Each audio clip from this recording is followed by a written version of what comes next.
reaching for the sky.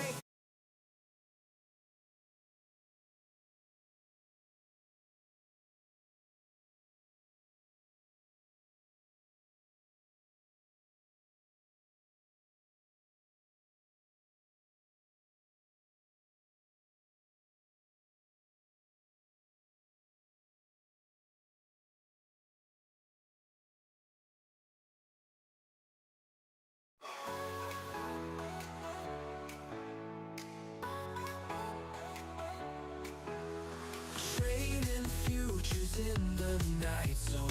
Cold rocket dreams, resilience in the fold. Hedge pressure rising, the charts are bold.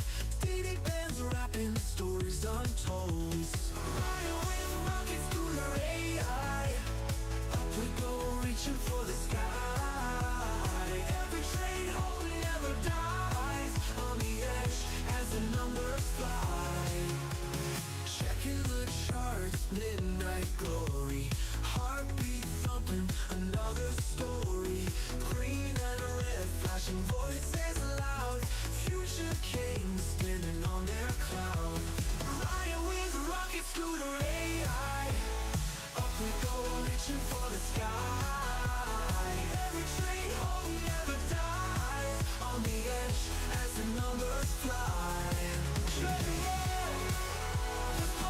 Ascending, mind on fire, never ending. Trees of gold, endless fight. Push on through the endless night. Riding with rockets, scooter AI. Up we go, reaching for the sky. Every trade, oh, never dies. On the edge as the numbers fly.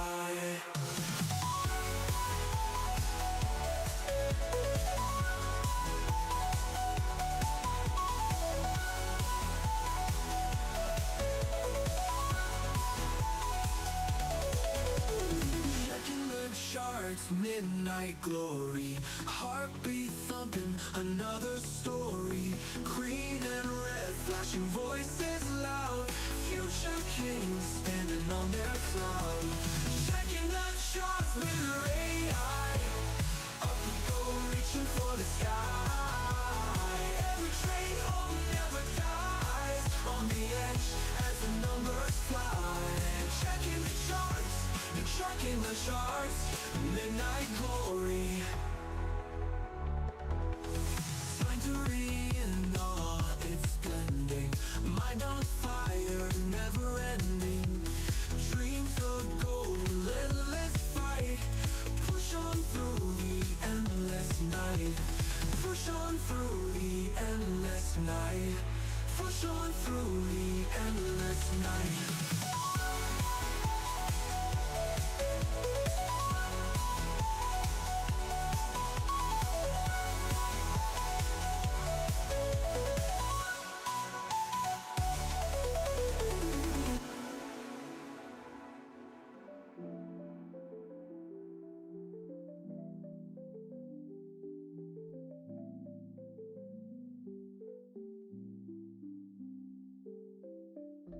Hello, friends. Welcome to the show. Good morning. Hello, hello, hello. FOMC day. What am I waking up to? Is market's selling off all night? What the heck has happened since middle? I don't know. We got the craziest FOMC day coming up today. I'll tell you what. I've been telling you guys a lot about, you know, the Fed and the data and all that. We'll talk about this morning. Big news going on today. It's gonna be a big day today. So don't sleep on it. I don't know. Oh, we have PPI or something, right? Today, what's causing this? Iran will hit enemy sites, proven to be safe. Something. Oh, it's like a perfect storm of like crazy news today. Hopefully, y'all aren't caught upside down in any of this. It's looking a little wild.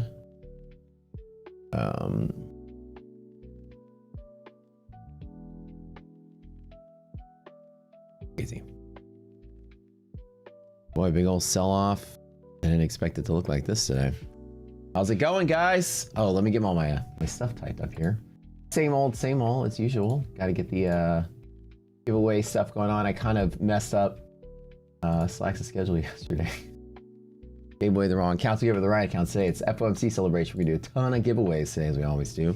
Hit that like button, friends. Oh, big movers. Oh my gosh, yeah. Hopefully nobody's caught off guard. Made a trade yesterday. You know, I talked about it on Brad's stream. I was long in that first run up and I closed out, waking up with money in my pocket. It's a really good feeling. Got some stuff to cover really quick. Hold on, I gotta type this and put that and drop this here and move this here. I gotta do all kind of running a little late this morning. Slightly a little late.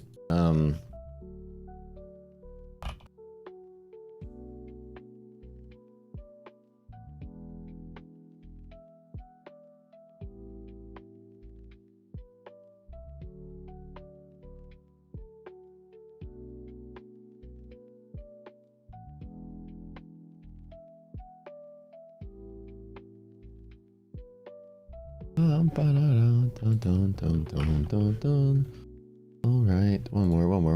What? Need to do my morning upkeep before I start the stream. So I gotta.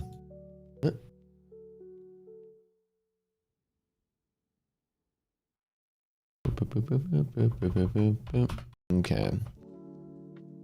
Now we're back. Okay. Hold on 1 second. Glad you're all here. Boy, oh boy. Good morning, Mac. Good morning, friends. Hello, Mac D Broski, SNC, what's up? Bustus, S Simon Dean, what's up? Barklander, Ichimoku, Dorte, Ichi Fraser. Hit that like button, everybody. Smash it, smash it, smash it.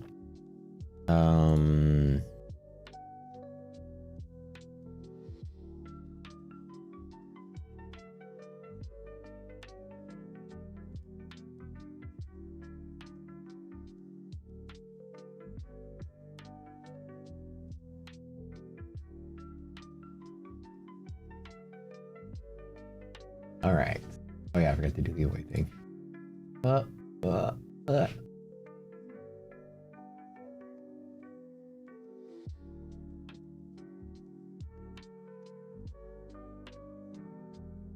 on.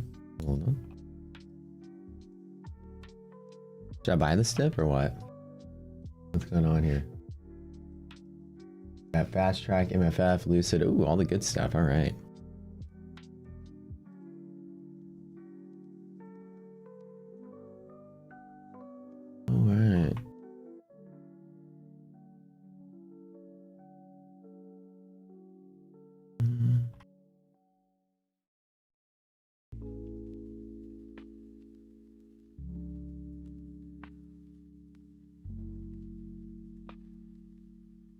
Should I buy this diff? Hard to believe it just opens. It's just dump straight from here. But hey, anything can happen in this environment, right? What's up, guys?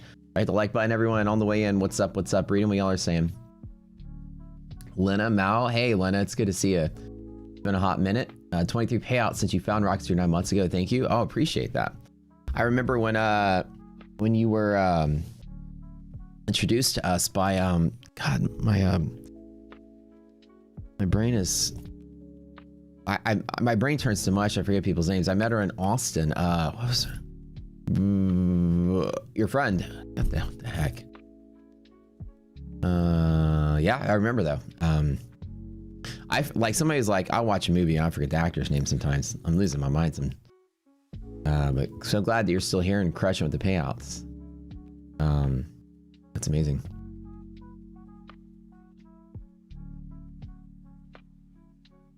Now it's gonna rack my brain if I don't remember. DPI miss, yeah, that's what it was. All right, let's hit it up today. Market's crashing down. I'm up about 12,000 and some change, just on that last night. What's up, Ali? Good morning.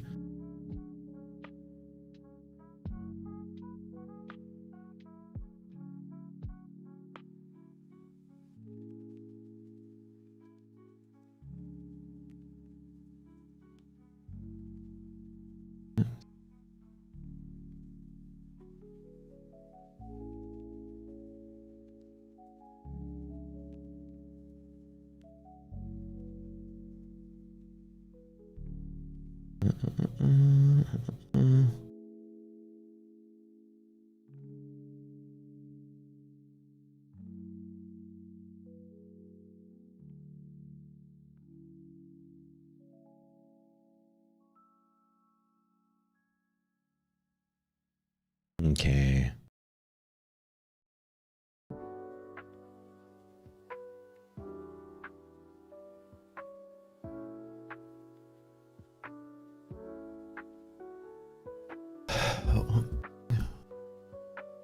Well, like a crazy sell, isn't it, right here? Isn't that nuts? Oh, this PPI missed this morning, and that's part of that. I can put any risk on this one.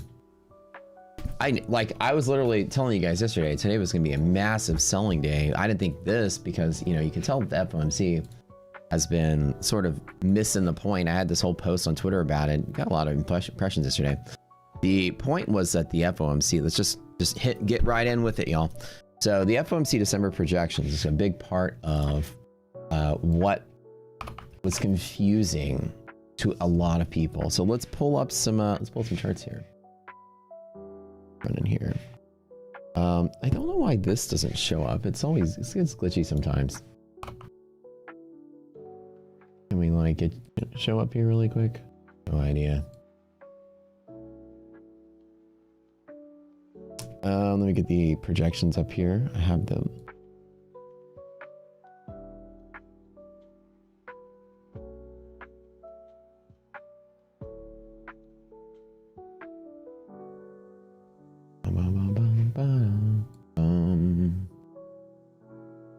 Able to show up on its own in a little bit.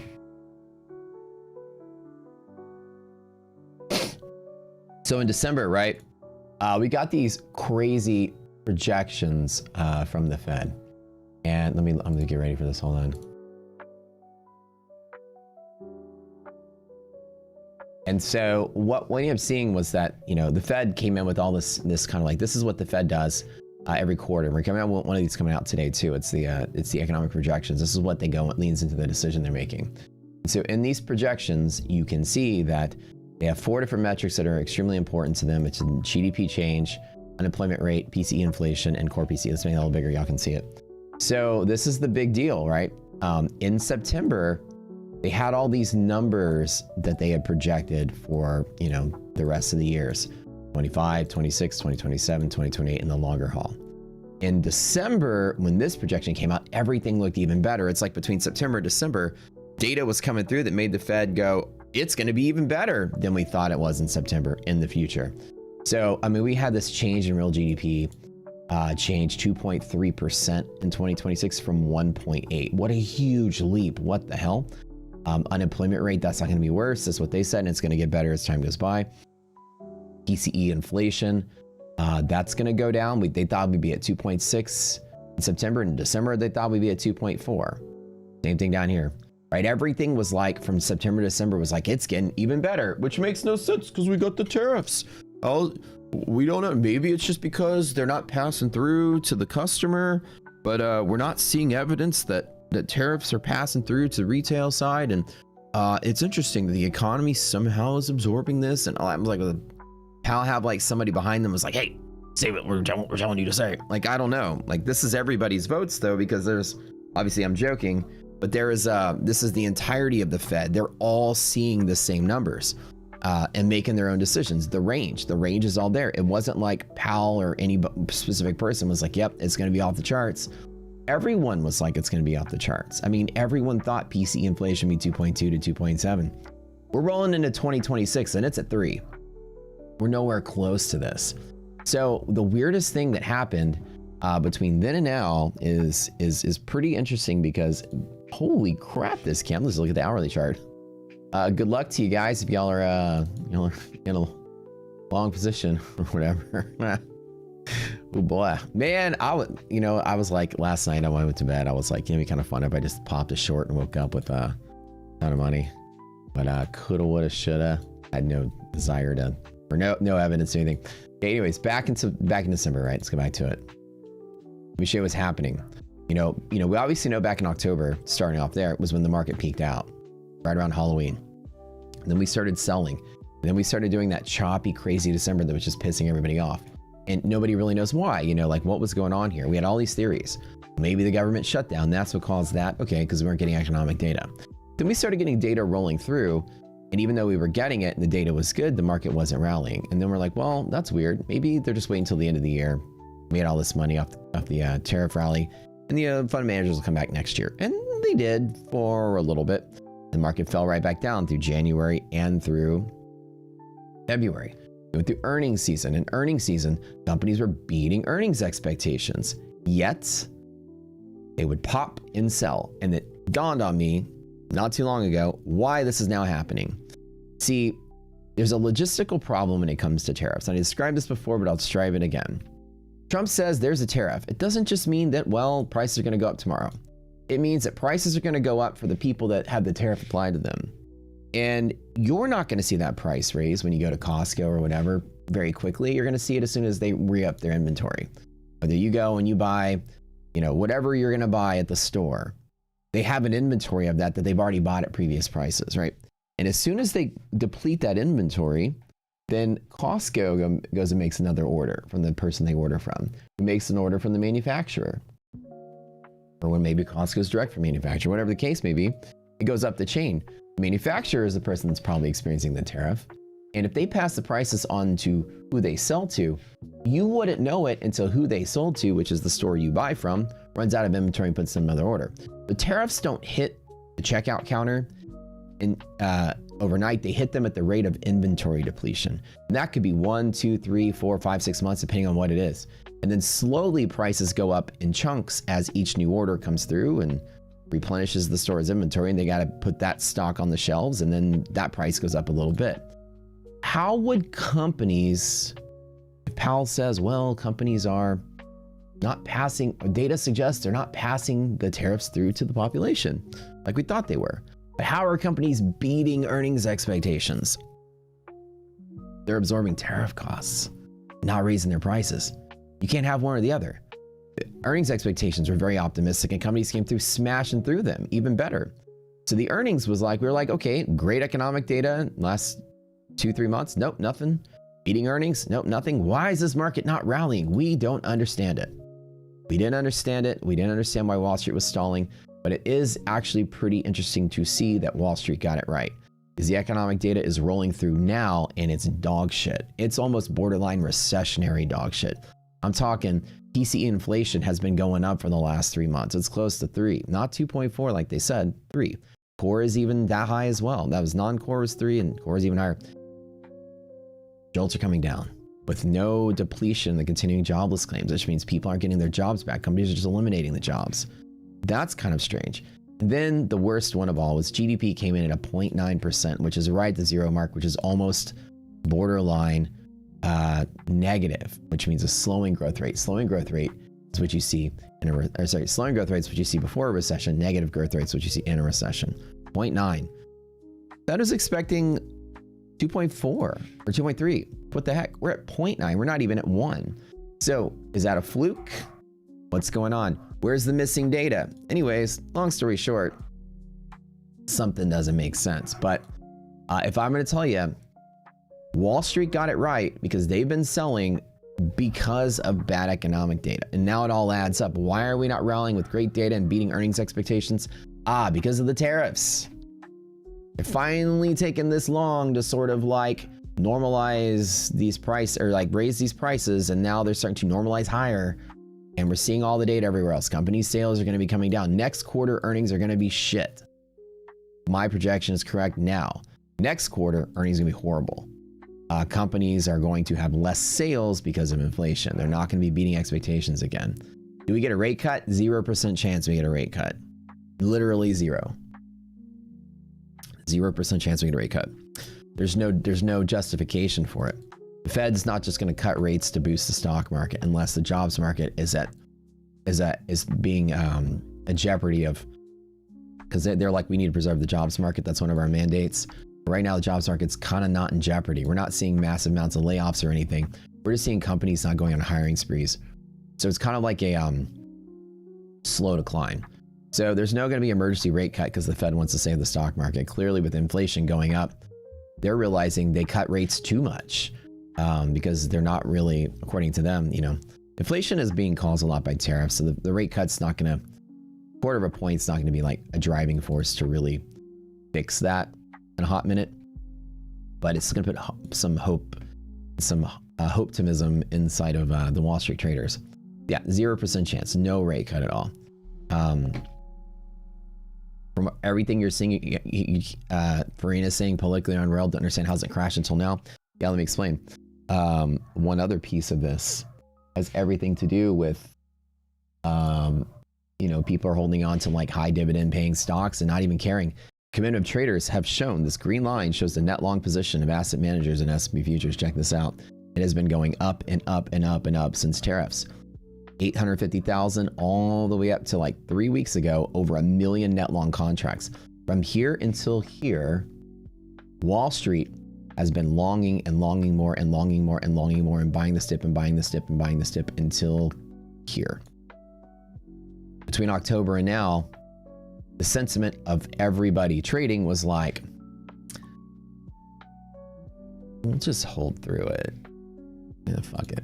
That's literally what it is. I mean, that's literally what it is. We'll just hold through it and just keep adding our position. It wasn't until here that we started seeing some liquidation and a little short covering, which means it's still liquid. When these two lines slope towards each other, which is the last 2 or 3 data points, the market's liquid. Remember, if they slope together, fan apart from the boot camp, it's liquid, and liquid markets don't crash.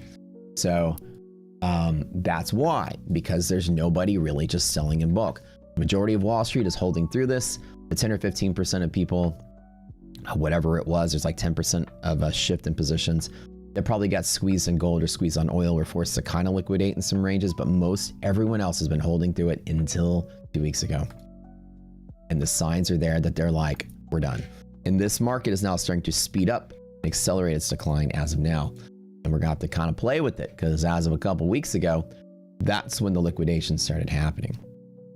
And at the same time, we got the Iran stuff catalyzing everything. So what is going on here? I'm starting to sound like Porky Pig over here. There's a miss on the PPI. Forecast is 3. Was there a miss? Slight miss, yeah. Hold on. Yeah. Again, the market's just looking for anything it can, any excuse it can to be volatile and stupid. Okay, right here, Iran takes several, blah, blah, blah. So there's acceleration and there's war stuff going on. PPI got fed today at 2, so don't sleep on that. Howdy. What's up, baby? Juice. What you got? Your juice. Ooh, I do like some juice. Yo, this tea is strong. It's good. It's so good. Dang. My hair. What happened? I just look crazy. Oh yeah, no, never. Oh yeah. Oh, never? Never. Yeah, we're on this, we're doing a lot of homework and research because I'm opening a tea shop. So we're getting like, that's really strong, man. I'm gonna be so wired. I know, it is so good. That's a drink. It is. I'll drink that green juice. So we've been going to like different tea shops and doing some homework. I come out, always gets breakfast. And you don't get breakfast, Ryan? Look, when she comes in and says, can I have your credit card? You give it to her, she'll start making you breakfast. How did you know? Yeah. You need it? No.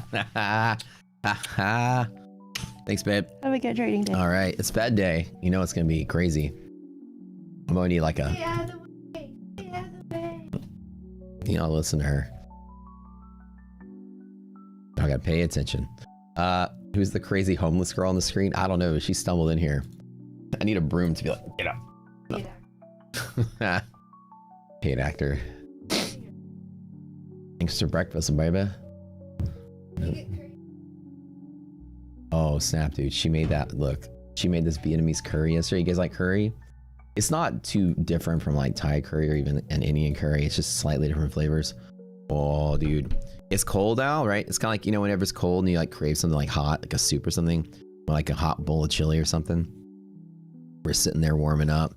It's just yellow Vietnamese curry. Oh, so good. The carrots and giant potato chunks. Iran threatening energy infrastructure in the Gulf. Yeah, I would assume that oil would be responding very crazily. Like, I haven't even looked. Maybe it's over $100 again to this news. Let's like gold is completely collapsing. What the hell?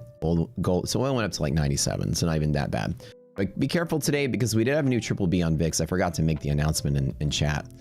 That's my bad, y'all. So let's do it really quick. My bad. And that's very important to know for today. Okay, put this here. This is the bull. This is our contango midpoint on VIX. Is a very important key level. If you guys in our community knows what this is, I'll tell you more about it later. Not important today, probably not, but this is what? April? April, baby. All right. That's the bold one. Get out of here. Okay. I keep all the other ones there historically, so 2026 is it. All right, hold on. I'm gonna pull something on the screen you're not allowed to see yet. Hold on.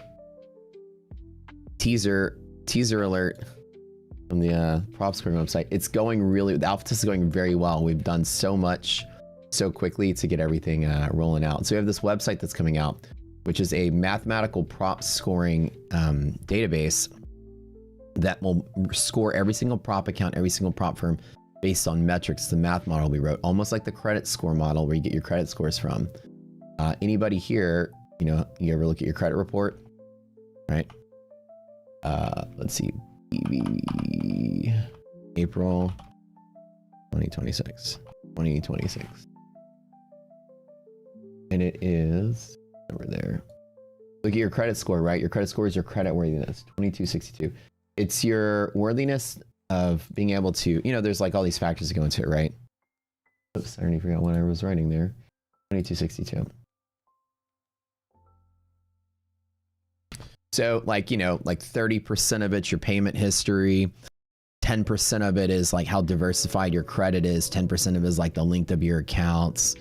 25% of it is your credit utilization. You know what I'm saying? Y'all know how credit scores work, right? Where it's like all these different factors. You have a late payment, credit score tanks. You make all your payments on time for X amount of time, credit score goes up as a score. And so we've done that with every single prop firm. It's a ranking system that ranks prop firms on their worthiness. Prop account becomes more expensive, score comes down. Prop account adds an extra day to the goal, score goes down. Prop firm gets rid of DLL, score goes up, right? And so compared to each other in a normalized model, each prop firm will now be ranked against its neighbors, so you actually see which one is best. Be able to answer questions for yourself like, hey, TPT has a 40% off sale, but Tradeify just created a new account. And I've been using TPT for a while, but should I try the Tradeify accounts? Which one's better? And then you can go and see the stats. Which one is actually better? Better ROI, better this, better that. Side by side and comparison tool. This is coming out within weeks. It's already launched right now, and our alpha testers are already going through and fixing everything and going through all the data. So we expect this to be the most useful tool, and it's a free tool, which is even better. The most useful and visited prop site. There's 1,000 prop sites out there that are just, you know, somebody use AI to go out there and write some code to scribble together an aggregate site and make a browser extension for them and take half an hour to throw up every single thing that every one of these major influencers has. It doesn't take long at all to make that. But they're just listing sites. Here's all the firms I work with, and here's the code, buy the stuff. There's no help with that. It's just somebody putting all their affiliate stuff in one place. It's not what we're doing. We're gonna have we have an entire team of people knowing every single thing about props. We're an auditing agency at this point. So it's gonna be a kick-ass website, and already let's make it splashes. So we'll be having that, excited to do Monday, this Monday, the beta launches for you guys in Rocket Scooter community. So we'll be telling you guys in the Discord all about it. You'll be able to sign up for accounts. We'll do all kinds of events, giveaways about the launch. It should be really nice. Could this be the bull pivot? Do we open and just plunge to there and break everybody's hearts? Do I just want to like grab a long? I know, I'm scared. Mommy, hold me. I'm scared. I know my brain is just like longing to fill the gap. So when you have days like this, just remember, it's gonna be crazy. Back to what I was saying earlier is that when the Fed projections come out, the projections are gonna have a rapid shift from the December optimism. We're gonna get the March data coming through. And if the Fed still says, nope, we still see 2.4% GDP growth, I'm gonna flip shit, because that is an absolute, somebody's very wrong in this market. The Fed is seeing GDP go up and GDP is going down. Fed is seeing inflation go down and inflation's going up. How are they getting it wrong? It's the Fed. They're really good at this. How is not just when I say the Fed, the FOMC, how is not just one member of the FOMC getting wrong? Are all the members of the FOMC getting it wrong? Do they all use the same modeling software? Like, how can every single one of them completely be missing the mark? Maybe it's just because it took this long for the tariffs to finally start hitting the shelves in the interim between September and December when they made that projection. Then right after December, it started kicking in. Because that's like about 7-8 months later. Maybe it took that long for things to finally start getting that way. Who knows? Do I have a name for the score? I do, but I'll have to tell you guys when we launch it. That's all part of the big thing. What broker does everybody recommend for CQG data? AMP is the preferred broker here because it's the least minimum deposit. It's $100 of all the CQG brokers. I'll second that. I personally have always used AMP as a broker. In general, my big trading account is with AMP. So I can say personally, if you go that way, I've had zero problems with them ever. AMP's goated. And it's bare bones. You know, these FCMs are just completely bare bones. It's like a couple of people with a phone and a computer in a closet. There's no fancy website, nothing. It just gets the job done. Put your order in, order goes to exchange. You're good, good commissions. So, yeah.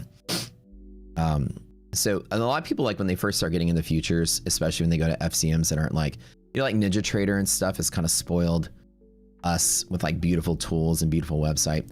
FCMs in the last, 30, 40 years haven't changed. They still look like they're from the 80s, but they get the job done, which is kind of nice.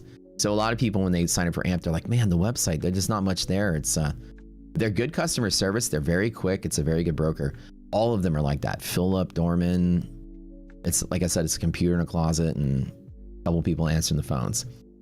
I joke when I say that. They're definitely bigger companies, but from customer's perspective, when you go with FCMs, you just want to get the job done. Quick orders, good fills,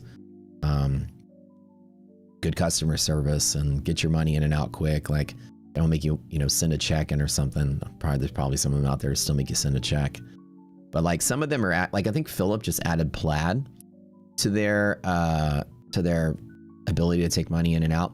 Like some of them are starting to do ACH finally in 2026. It's literally that. It's literally that in the futures world, it's literally that backwoods. I'm not kidding. I think there's some of them that still send checks via horse and carriage. I joke, but it's the slowest. Futures is the slowest industry to modernize, but AMP is really good. You're gonna like it. Edge Clear is another popular one. Iron Beam, a lot of people try to use that too. I think in that order, probably the three. And Philip and Dorman. So those are like the 5 bigs that people usually choose. You're here using AMP from Europe? Oh, good question. You're gonna check out AMP too? Yeah, AMP's pretty chill. The low minimum deposit is what makes them attractive. Most FCMs require $500 minimum. Dorman, they're all the same, but AMP is $100. So it's like your data feeds is perfect. For my data feed recommendation is, just think about it. You're paying 12 or 14 bucks, whatever it is per month. Like estimate. Yeah, I'll be using Rocks here for maybe I'm going to give this trading thing a try for a couple years. Then, extrapolate, throw $300-400 bucks in there. Just remember, don't ever let it deplete to zero, because if it depletes to zero, AMP has a policy that we've heard through customer service here, is that the minute you fall below your balance and go to zero, they don't just leave your data on and say, hey, send money in. They actually will cut you off. So if you ever fall below the amount of money needed to continue to up the data, they'll cut you off. So have a buffer in there, because you'd hate to wake up one trading day and then your data's not showing, right? And then like, oh, you got to put money in, and then you got to like wire money in, and it takes a day or two to clear. It'd be kind of annoying, because we heard people say that through customer service. By the way, don't let the balance go to zero, because they just put like a couple $100 in there just to let it charge for the data. How do you explain trading is not gambling? So it's very simple. Gambling is a game of chance. Okay. And so gambling, the way I just divide the line, is gambling is pure chance. Gambling is a lottery. There's no skill applied. And so there's a game of chance and there's a partial game of chance, right? So there are odds that are statistical, right? So an example is if somebody had a deck of 52 cards and they were like, if I pull a King of Hearts, you win $1 million. You can bet $1,000 every time. Of course, you're going to take that bet because there's 52 cards. You're going to spend 52,000. You're guaranteed to get $1 million. So in that particular sense, you have the ability to have odds of what you can do, and you can calculate the return you can get on those odds. That example is a guaranteed return. Another thing would be that if somebody said, you can make $100,000 if you get the card, but you're going to pay $5,000 every hand. So then you go, okay, 52 divided by 5 is roughly a little bit over 10. So if I don't get it in the next 10 cards, I'm going to lose money. So the odds of me getting the card are 1 out of 52, then 1 out of 51, then 1 out of 50, then 1 out of 49. So there's calculatable odds each time the return on your investment has a probability at which it will happen. So when you can actually have control over either A, the game itself, or B, you have a quantifiable way to see the odds, it becomes now a game of skill. The game of odds is the skill of your mathematics to be able to understand the risk you're taking quantifiably, but the game of skill also is a portion of like if I throw something at you and you swat it out of the way quick enough, you win money. So that's a game of skill, right? If I throw like a tennis ball at you, your reaction time gives you an advantage over the next guy playing.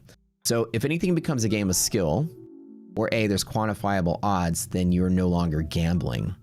Hold on, just get a text here.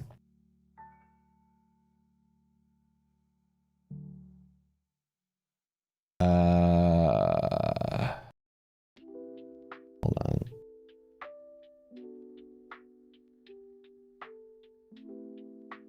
Okay.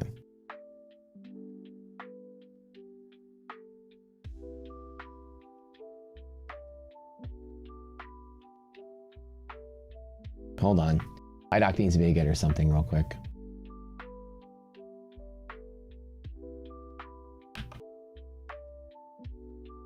Hold on.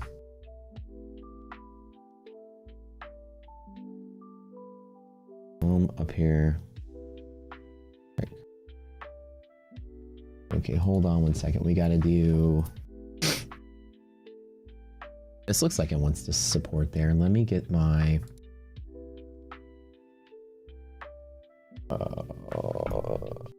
Hey, can I'm just gonna take some screenshots of this or whatever.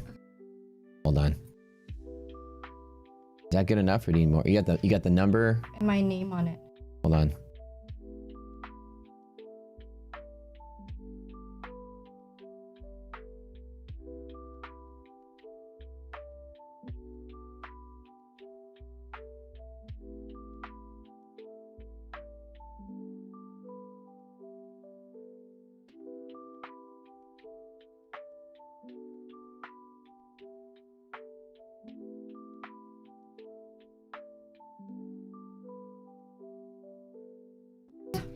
Sorry about that. All this documentation, all these things we're doing. We got so many little upkeeps we got to do. So, do I trade minis or micros? In my million challenge account, I trade minis. So when you describe to somebody that like your parents are like trading is gambling, you can say, well, not necessarily. It's like poker. Poker has a part of the game which is chance, but so does Monopoly, right? When you roll the dice, that part is chance. But there's an element of skill base to the game as well. How do you manage your money in Monopoly? What happens? Do you invest in a house? Do you save a cash reserve? The strategies that you apply to the randomness that comes through you in the game of chance does give you an advantage over the other people that are playing who are also playing a game of chance. At the end of the day, for you to win, someone else loses, so it's a game of skill. And the skill is who can read the market better. But from your perspective, who's asking you that, maybe your girlfriend, your parents, or whatever, is that just gambling, or your friends? You say, kind of. The answer is kind of. But you say, like, poker is not necessarily gambling. There's a reason why at the World Series of Poker, the top 100 poker players in the world are always the top 100. Maybe the last 10 at the table, or last 8 at the table, it's different every time, but it's from the same pool of 100 pros. there's a difference between a pro and an amateur, and the game of skill is that skill gap that separates them. Just like in trading, there's a big difference between, like if you were to have a trading tournament with me and Rips and all these other the big shots out there, we would all be in the top 20 probably most of the time. And there's a lot of people that might just barely make it, maybe luck into it. But the winner will be different every time. It'll be like whoever just got the lucky draw in the mix of pros. So it's kind of like that, right? There is a game of skill that allows you to be consistently in the upper echelon, but to actually win, there's still some luck, you know, attributed to that. Like who gets the good dice roll, you know, who gets lucky and risk to get, you know, I was in Australia, the one that has like all the advantages. It's all isolated in the bottom of the board. You know, there's a little bit of luck. There's a lot, but there's a lot more skill than luck. The luck here is that the stock market's completely random. So because it's random, it's just like being dealt a random card. But how you bet around that randomness, and if you have quantifiable way to have odds, a back test. That's what we call a back test in our world. You have a back test. This one thing happens when this all lines up 80% of the time. You got odds, right? When it hits that level, you got confluence to help you assist those odds. Ooh, the confluence is there. Good, I'm gonna take the trade. Bigger confluence, bigger trade. Now you're trading like a poker player. Ooh, I got 4 out of 5 cards for a straight, and they just flopped. So I got plenty of opportunity to give myself the last card I need. The odds are pretty good, and each time the card that turns over doesn't give you what you want, the odds go up even further. So that's how you explain how trading is like gambling, because there's a partition where there's portion of it is chance and random, but a larger portion of it is actually skill based. So they made that whole argument. You guys remember the pinball movie, that pinball movie that came out? That I never knew this was a thing, but in the 70s, all these like, you know, hyper, you know, Christian conservatives were trying to outlaw pinball because they thought it was gambling and they thought it was evil. Like there's these pinball machines in the bars. I didn't know that was a thing until I watched that movie. The Senate having a hearing, not Marty Supreme. Oh, I watched that movie too. And that movie was awful, by the way. I don't know where it got all this hype. We watched it, and dude, Timothée Chalamet, like not even a hero, not even a protagonist. He was just a selfish douche that had no redeemable qualities. I don't understand why that movie got any hype. I'm glad that it won no Oscars, because we watched that movie and we were like, this is an Oscar contender, and we rented it at full price. You know, you can rent the movies from Amazon, and I didn't understand what made that movie so good. I didn't get it. Like I think it's because I think they were trying to paint him as some redeemable person that was trying to, like, you know, do something great, but he was just this like selfish guy who cheated his way into all these different things. And, you know, like I kind of felt bad to the guy he was competing against, you know. Anyways, I hated the movie. It was just not good. And anyways, my opinion is that. But Pinball Wizard, was that what it was? The pinball machine. Yeah, they used to say like pinball was a game of chance, and then these conservatives were trying to get rid of it. Like, we got to eliminate it because these kids are sitting there in these convenience stores gambling, and gambling is bad, and Jesus hates it. And this guy was like trying to save the game, and he went to like a congressional hearing to prove that pinball was a game of skill, not a game of chance. But they were like, but you don't control what the ball does. It can just go wherever it wants. But like, yeah, but because I can hit paddles, there's skill applied. So it's now a game of skill. And so the movie was actually really good. He fought to allow, you know, Congress was going to outlaw pinball because you put money in and you played. Even though you didn't get money out, they still considered it paying to gamble. And so that whole movie was about that whole concept. I can't remember what it's called. It was Pinball something. Hold on. The Man Who Saved Pinball or something? The Man Who Saved the Game.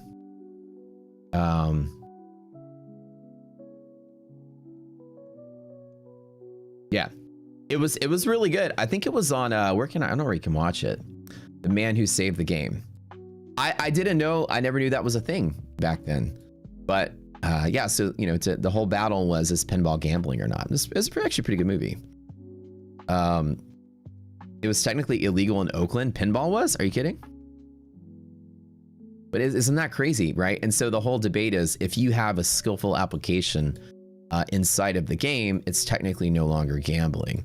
Even though there are elements of it that are random, pure randomness is gambling.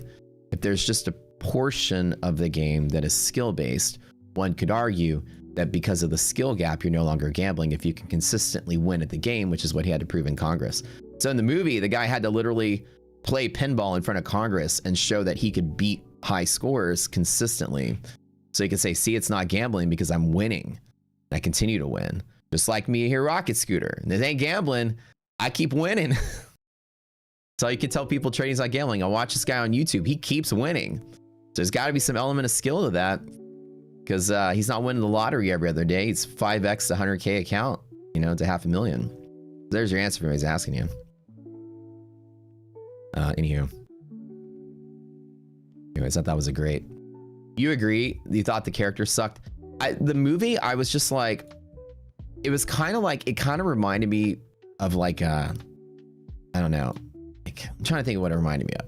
But I just didn't understand. I guess it's because the Oscar, you know, I'm so glad Sinners got all that it got. Man, I was such a huge fan of that movie. Y'all saw Sinners, right? If you haven't seen Sinners, you know, y'all watch it this weekend. It is really, really, really cool. I'm not going to spoil too much of it for you. It's kind of like, it's not scary. I don't know if you guys remember Tales from the Crypt Demon Knight. If y'all remember that movie from the 90s. It's more like zombie-like rather than scary. Like, it's not gonna get like jump scares. It's not gonna scare you, but it's good. Demon Knight, right? It kind of reminds me of that. It's like people in a place and there's the demons trying to get in, sort of thing. Anyways, Sinners was a notch. That was one of my favorite movies as a kid too. Y'all saw Demon Knight. It's really good. But yeah, Sinners was just so good. And I think I like it because it's like, you know, it's Southern. It's resonate with my Louisiana heritage and all that. And the music was just good. It was a cool take on the whole genre that you don't really see. But I'm glad Michael B. Jordan won the Oscar because his performance in it was like pretty damn good. Yeah. Come on, man. Just let me in. Yeah. Demon Knight classic, dude. Billy Zane. Oh, hell, before Titanic.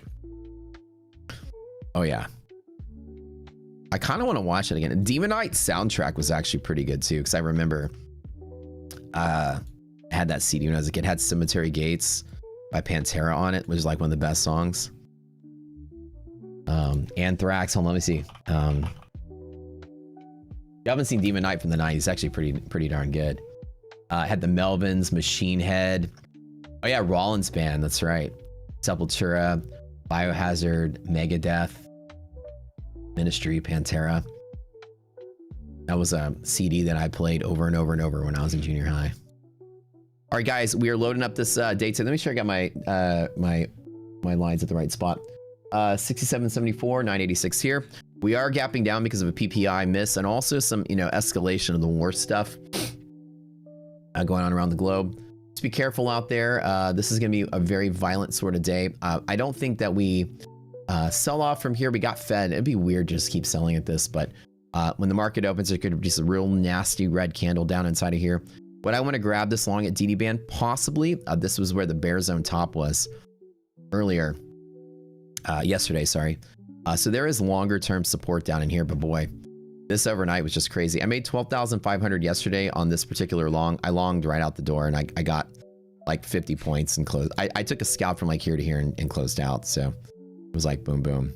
I didn't do any of the other stuff, but man, crazy day. All right, market's opening soon. Watch Midnight Mass. I haven't seen it. Somebody said Sinners. It seems like the beginning of the movie, the end were totally different stories. It kind of does, right? It feels like that. It does feel like the story did shift at the end. It became a little different. Yeah, I agree.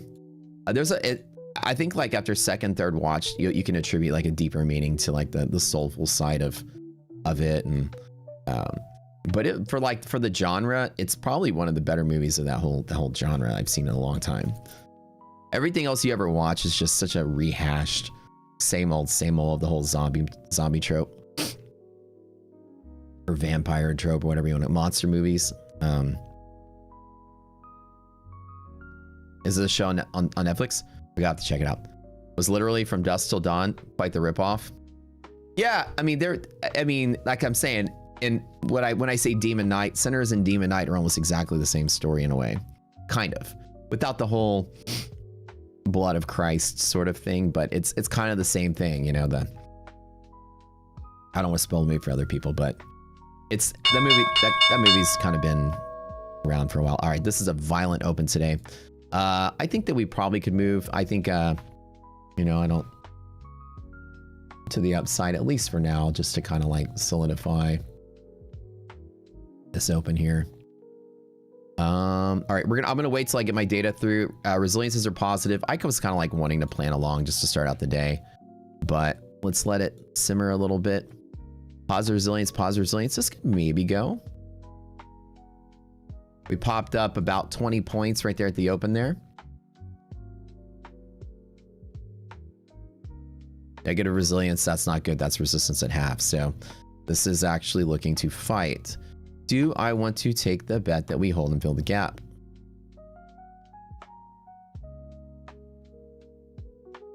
Negative 30, which means resistance is from here. Not yet. Not yet. Arbitrage is negative. Let's see how this turns out. Not pulling the trigger just yet. It's actually okay. Nasdaq just kind of went positive. There's a little hope there. Okay, let me take a spot on this. Just a little one, just a tiny one.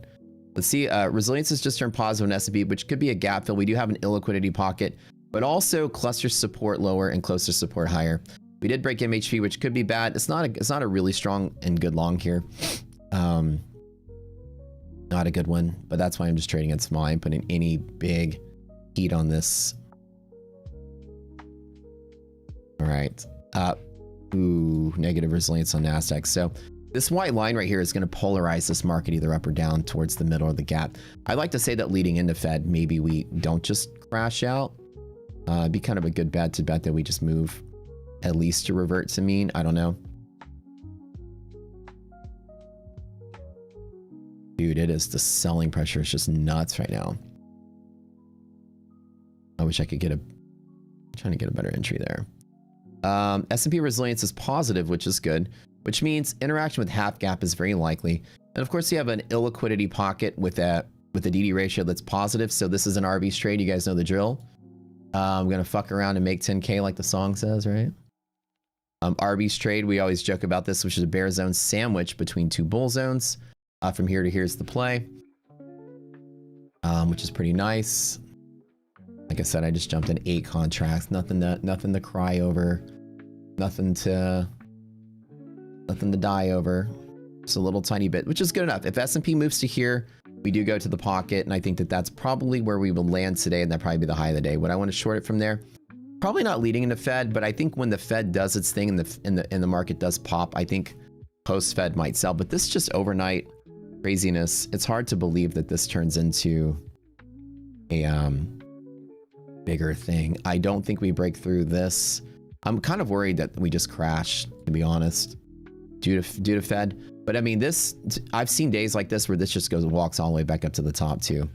Gonna analyze the data as it is. Let's see what we got. Let's run the daily chart so we can see this where pockets are. Holy crap, we are at the pocket too. We're below the pocket, sorry, right there. All right, not the best, not gonna lie.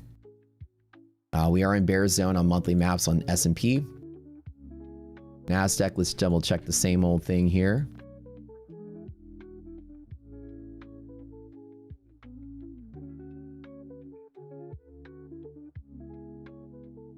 Kind of delayed, I don't know. Oh, there it is, okay. Ooh, kind of right there as well, same spot. That's about it. Could be better, guys. Could be better, but watching this resilience on S&P go negative, that's not the best sign either. Get some stocks moving. So the last thing I'm going to do is I'm going to look for some stocks. My confidence in this is probably 40% now. We're not getting the strong push that we want, but the S&P resilience is the only number I care about that's going to push support through all of this. It's going to hit this and have some resistance because of the blue if it does go up, but I think that at least this move is possible.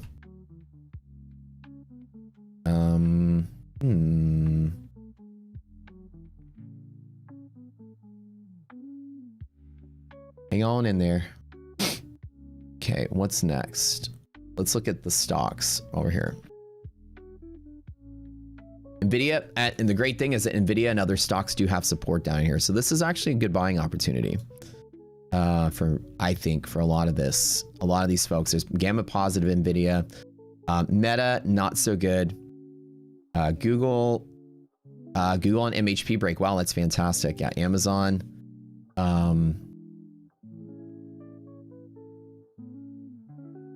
Dude, this volatility is crazy. Amazon, not so great. It's kind of a mixed bag here, right? So yeah, I think a little upside pop would be good. Apple's pretty good as well. Apple and Nvidia are both looking good. We have half gap breaks to the upside, which is great. That supports the play. I'm up 16,000 today already, guys. Don't forget to smash the like button while you're here. Give us some love there. This wick action is kind of scaring me. I know the minute I close out, it's going to run, but there's a lot of selling here because the stocks are flip-flopping. But I think once it gives up, it's going to move quick. You have MHP, which is here. If it makes its way to there and holds, you know, like I said, you're going to hit this resistance and it's going to probably turn around. Up about 5,000 there. I do have this long in one of my TPT accounts as well. Come on, get some run on that. Come on, baby.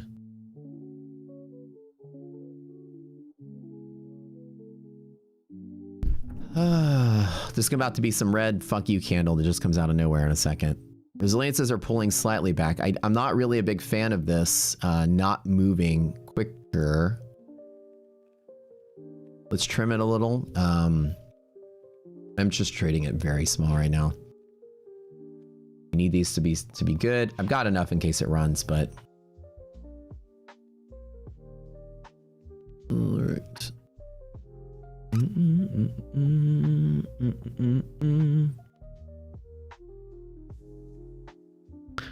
This is good. S&P is still pretty decent. It's decent enough, at least, to run up to fill the bull zone. Could be better, but positive res could do this.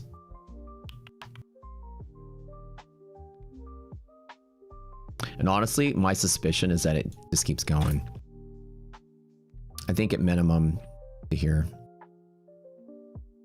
Like I said, I do not want to put too much risk on the table here. I'm up to the 560 level in the $1 million challenge account.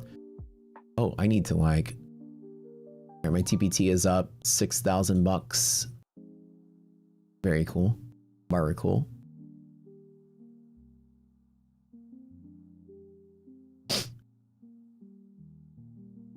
Very cool.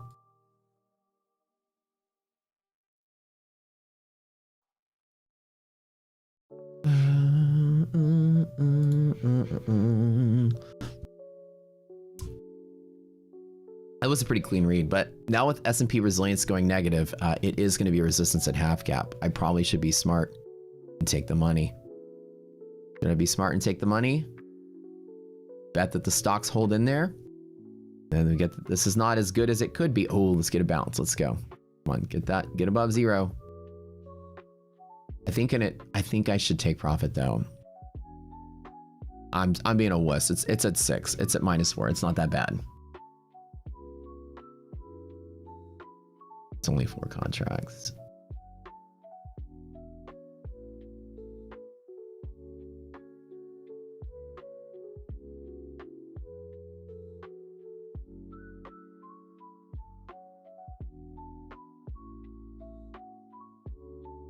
Am I being a wuss?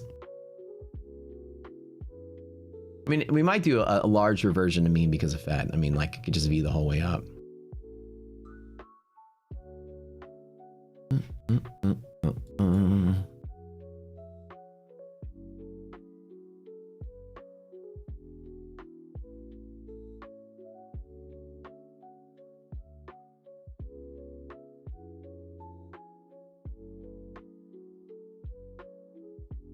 Watch this. Let me take profit. When that red candle comes, I'll jump in it one more time. I don't like it. I don't like that this is in decline. I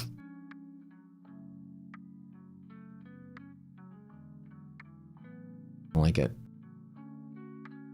I think it's going to have one more red candle and I'll hit the trade a second time.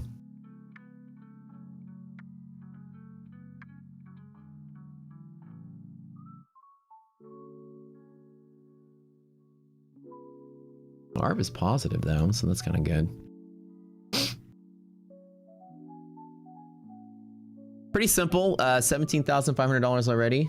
Not a big gain, but a gain nonetheless. It's better than a sharp stick in the eye, like my dad used to say when I was a kid. Kind of Tim, you complain about something, he's like, "Hey, it's better than a sharp stick in the eye." Dad sayings.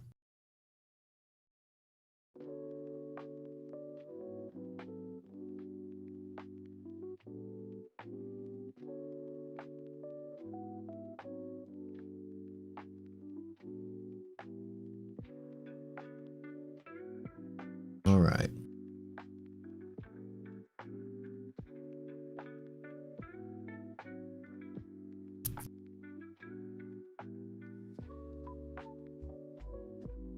What's that? My TPT? They're 150Ks. They're all 150Ks now.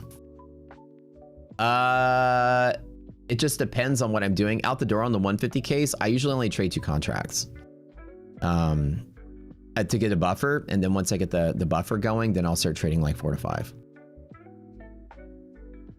Yes, sir. Okay, now we're at MHP. Okay, like I said, I'm trading this so easy. I know I'm kind of like getting out like. All right, let's. I know I'm missing on a fantastic Arby's play. We call the joke is we have this. They all started calling it the Arby's trade because it looks like a hamburger. You guys remember that video game Burger Time when you were kids? You know, you had do do do do do do do do do, and then the burgers would slam down. Remember that? This is like from the 80s, right? So we were like, this looks like a hamburger. Yeah, I still remember the game Burger Time, and there's like a little tiny. There's a bun, and there's the meat, and called a bear zone sandwich. It's basically a combination liquidity illiquidity pocket, but we start calling it the bear zone sandwich. And so when there is a bear zone sandwich between 2 bull zones, it's a very highly liquid event. From here, it's like illiquid from here and catches liquidity at the end of the run. So typically what happens is if you make it here, you're gonna make it there. It's almost like it's like a 90% chance. So what we normally do is we trade from bull zone to bull zone all the way across the sandwich. And it's called a zone combination, but since I had this passionate speech about how Arby's is like so gross looking, even though it probably tastes really, Arby's roast beef sandwich, the way that they make those pictures, they look so weird to me.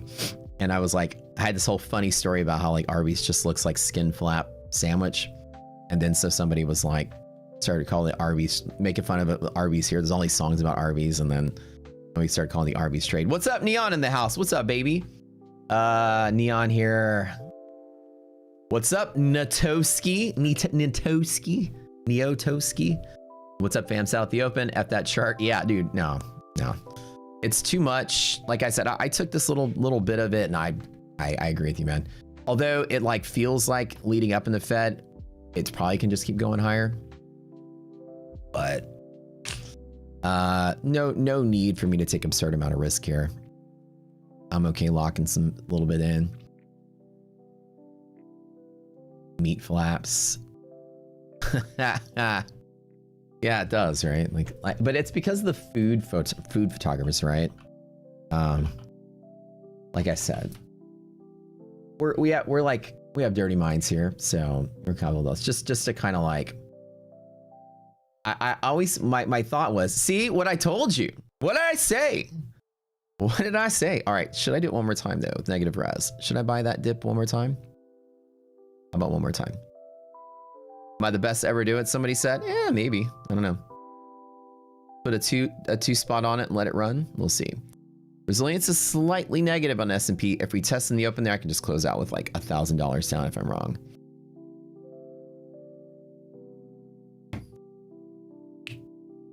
So easy, straight out of that. Now again, not the best vibes I got on this one. This is not a good idea what I'm doing. That's why I'm trading it with 2 contracts.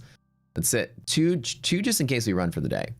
We hit the bull zone and we failed. I'll just cut out the small loss. Simple as that. So yeah, it was fighting to get there. It hit the resistance, pull down. It hit the resistance, pull down.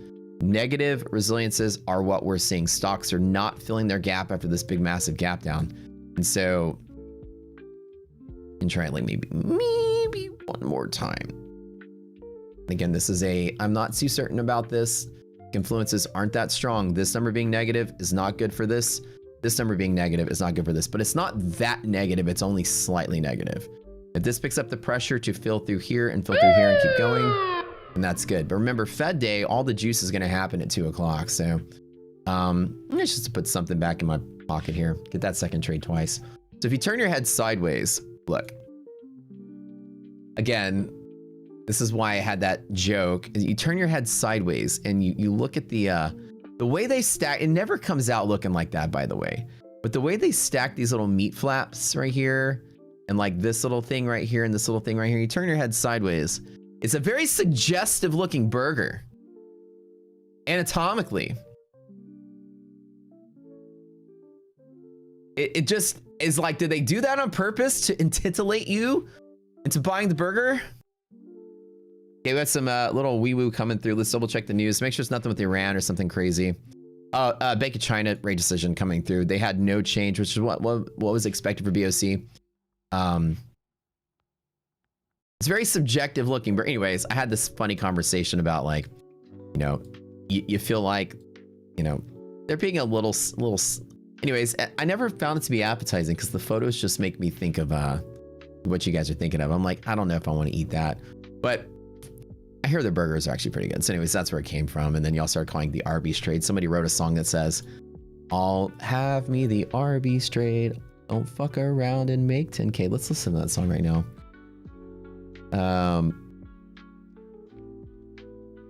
While we're in it. Is it Bank of Canada or Bank of China? I thought it said Bank of China. Maybe I read it too quick. Oh, sorry, Bank of Canada. My bad. You guys are right. Bank of Canada. Well, looks like that trade's taken off again. Well, looky there. All right. I'll take it one more time. Pocket that. $21,180. Somebody said I'm the best to ever do it. I appreciate that.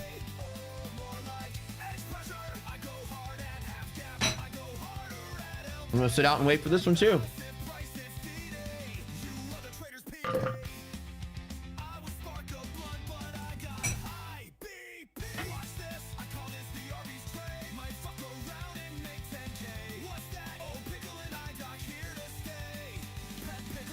Yeah, this is Mike's song.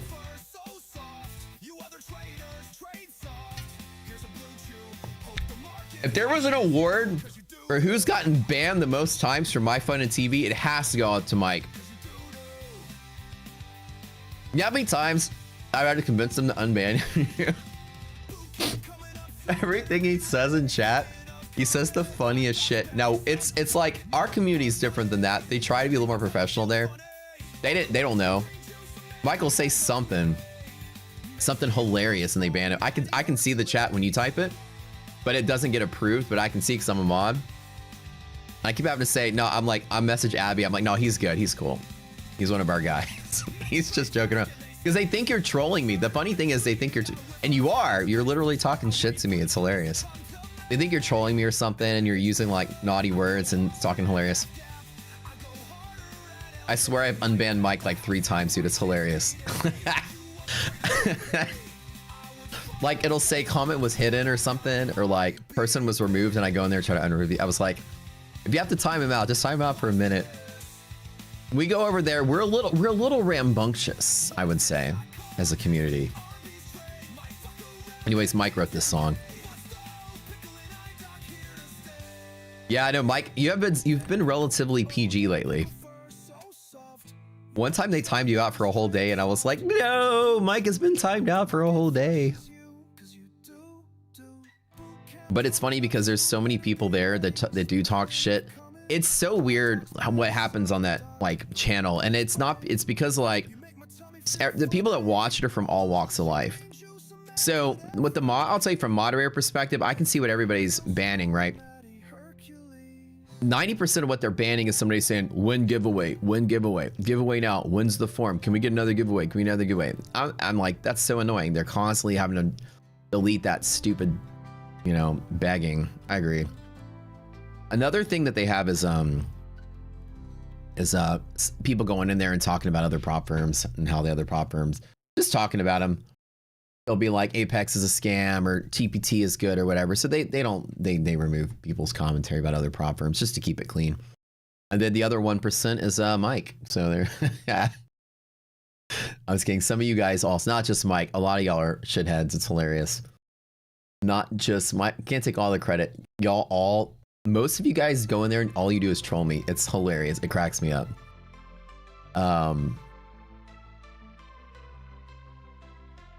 And they don't know that you're just joking and we're at good spirits, and they don't know half of our inside jokes. So it's kind of like, I have to teach them like, no. Like, no, it's totally fine. No, that's Ryan Wade. He's cool. You know, like, you know, that's Pete. Shut up, Pete. Pete's a shithead too. Actually, I need to mod you.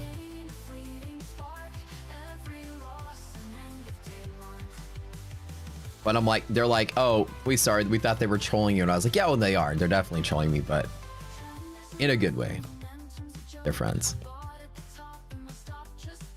You just passed your 25K My Funded Futures eval. Oh, congratulations. Hey, Matt, do I have a course? We do have a boot camp. Yeah. It's only $20 for a whole month for the, it's 20 classes. It's $1 a class. It's very inexpensive. Almost everybody here has taken it. Last time we taught the boot camp, we had over 1,000 people take it. It was this massive event that we threw. I'll send you a link for it if you'd like. We teach essentially day trading skills, strictly futures day trading skills. Here's the link for it. I posted in chat for you. The principles that I go over, there's 3 major principles. One is trend identification. Second is risk and position sizing or position management. And the third is market avoidance strategies, like when to sit out. Very important pieces of this. We teach it around the rock seater philosophy, which is volume prediction with odds. It's a different style of analysis, but we use really solid tools. You guys been on the stream today. You've seen me make 2 trades. They're all textbook. Trading to resistance, I closed out because we're losing our confluence, right? This is a really strong confluence to the downside. I was wanting to see this white line be above 0, which is my confluence. The whole time I was like, I don't like this trade. I don't like this trade. This is why. So when I got it a second time, profited both times. I'm on the sidelines. I'm sitting out now because I don't have a strong pivot. I don't have any strong evidence that it does anything. Going from here would just basically be a coin flip. I don't believe that there's potential to push through the gap anymore. This white line is a gap fill predictor, by the way. So when this white line is greater than 0, then you go to fill the gap. So the idea was if this resilience was positive, then we would push through a liquidity pocket to get there, which means that there was a potential 30-point run in here. It still maybe can happen, but there's no evidence that the stocks have the pressure to do it. So I've decided to pull out. Well, see how it's still trying to go. I'm not shorting it from here either. I'm just gonna wait. I really think that today the FOMC is going to come out to be really garbage, and I think that's half the reason why it's selling. Not just the Bank of Canada, the PPI. Those projections are going to come through and they're just going to be really bad because the data is really bad. It would be weird if the Fed's like, no, we're still getting 2.4% GDP growth, and we're like, that's not what the GDP is saying. Congrats on passing your eval, by the way. Yeah, Enzo Lorenzo, I put the link in there. Check it out. We're going to start it up again in March. I usually do it once every 2 or 3 months. It's a big event, but you can watch the bootcamp videos today if you get started. You can immediately get started with it. The very first class is called the Unbeatable Trading Strategy. And the first thing it teaches you is a thing that I did on this stream, which was, let me turn this music down a little bit. I did this on this stream. I put $100,000 into an account, a real account, and I let ChatGPT randomly pick a random time. So ChatGPT just chose a random time. At that time, I had to long, no exception. I could not choose to not take the trade. At that time, I had to get in. The only thing that I could choose to do was throttle my position size. And I did this challenge for 3 weeks. In December, when the market was or November, when the market was choppy and weird. And the goal was, I could say, even randomly trading, I bet you I can make money. That's how good I am at risk management and position management. And after 3 weeks, even though the market wasn't trending, the market was like just going up and down. After 3 weeks, I didn't lose money. I was down to like 96,000 on the 100K. So even randomly trading without a trading strategy, the strength of good risk and position management And quantifying your risk in a position size is really the skill set of a trader. It's to prove that. And so the unbeatable trading strategy just means if you randomly long the market, as long as you choose position sizes that allow you to survive long enough, you'll always make money as a trader. Not only a lot of money, a shit ton of money. The stock market always goes up. You just need to survive the downturns long enough so that the odds go in your favor. And that's the whole point of risk management, is that you need to behave and size appropriately when you're uncertain, so that you have the capital to hit it big when you're certain. Just like today, my trade sizes were really small. I think I had 8 the first time and 4 the second time. This is a good class in risk management. Let me ask you, like in plain English, if you guys are just tuning in. I did 8 here, and then when it dipped, I did it with 4 here. In plain English, can you describe why I chose to do a smaller position? Like, take a guess, right?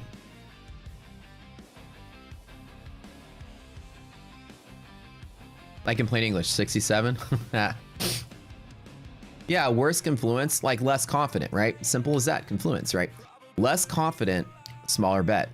As I hit the bet a second time, my indicator was in a worse place. It's really that simple. When we bounced, well, the first time we hit it, it was right here. Then it fell and it was in a worse place, so I hit it smaller. And then it fell again, and it's kind of in a better place now. It's kind of in a better place now. It's almost kind of lining up that I could probably take the trade again. It's on the edge, and I can probably take the trade again. Should I?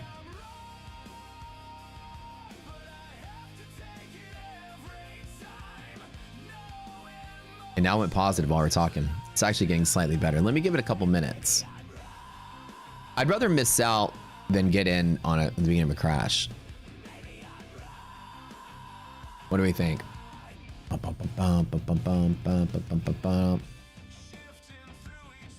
So yeah, when I have like less confidence, it's a smaller bet. And the position sizing techniques I teach you are basically that. How to quantify your risk. And quantify your risk just means turn in numbers. This risk, trade big. This risk, trade small. This risk, trade very big, very small, whatever. Oh shit, which stock is breaking through? Who was it? Okay, let's see what it is. I'm gonna jump in. Nvidia across a half gap. All right, let's double check this. It's not the strongest trade, but Nvidia is Nvidia's fighting a liquidity pocket. Is that who it is? Who's fucking with the market today? Google. It's Google and Nvidia and LM. Oh, hold on. That's the whole S&P. Let's just do Mag 8. Google, Nvidia. Oh, okay. We might get some play off of that.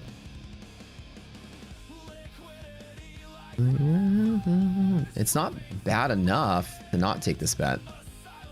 Getting some play there.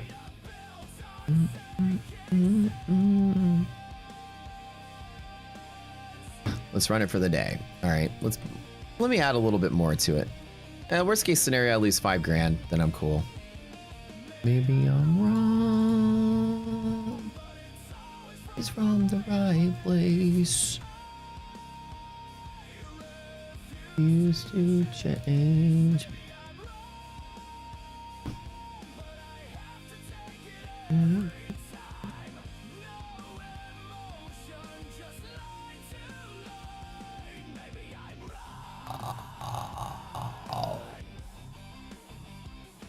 Maybe I'm wrong. Look at that. Had a leading indicator. Look at that. Another 3 grand. Dude, I can do this all morning. Don't die. Don't die. Rez gave me a head start by 2 whole minutes there.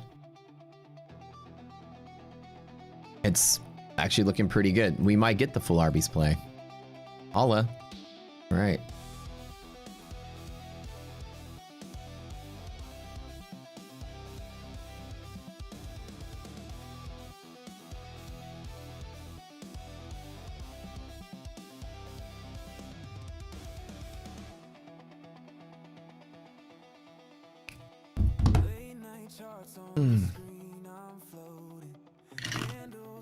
Come on.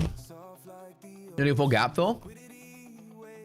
Let me see. We are flipping up. Well, the new hour starts in a moment. So like literally, because you know how people love to operate on the hour, literally in a moment. Where's my clock? Just have a clock up here. Where the hell did my clock go? I mean, what time it is? Oh, whatever.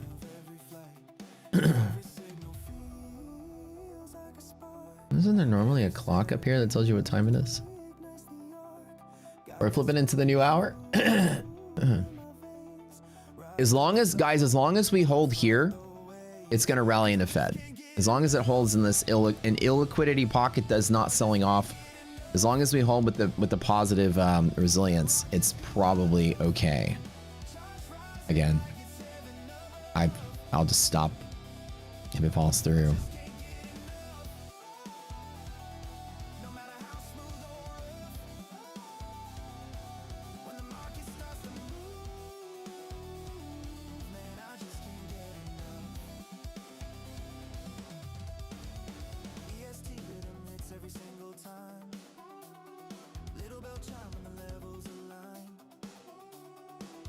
It's looking solid. 50 resilience. No way, dude.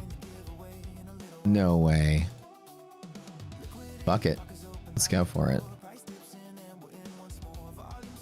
Google and Goog and Nvidia. All three of them are moving. Fuck yeah, dude. I hit it with 10. Let's go. Let me pull up the Nvidia chart. Just can't get enough.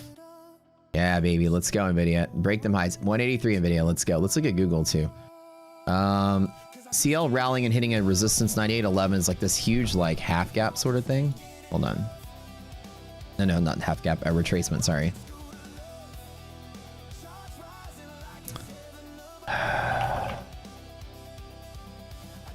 Come on, Nvidia. You know you want to do it. What's Google doing? Same thing. Wow, Google's looking solid too. Just all right, come on, market. Let's run it.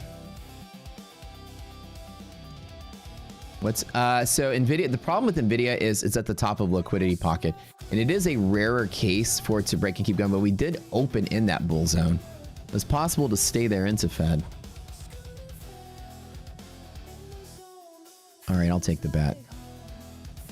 Come on, do it.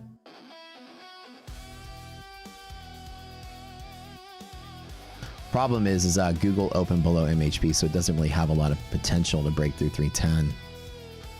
What about Google is above 310, so Google does have a bounce point here. This might be enough. I'm not super confident in this one, as much as I should be, but this can't argue with it. Enough.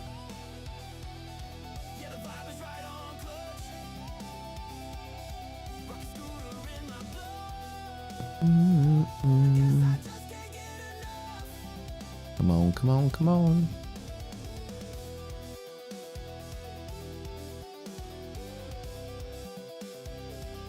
At any moment now, there's some news scandal could come out.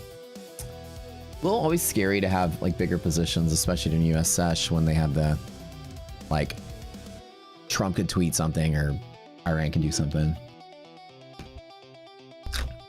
It was looking good for a minute there. Just can't get enough. Let me risk breaking even on this day. I'd love to get that play.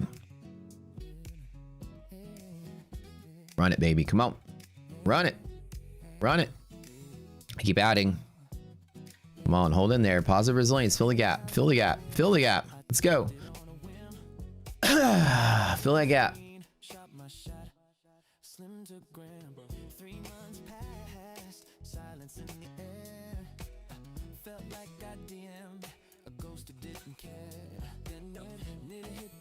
$60-day reprieve of the Jones Act. Is that what it was? Let's go. Let's go. Push it.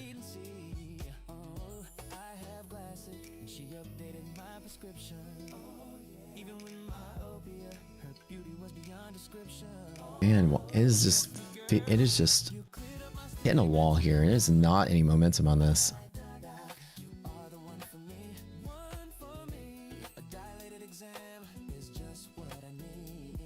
this like in sync sounding song here. High doc cataract surgery. Man, it just feels weird.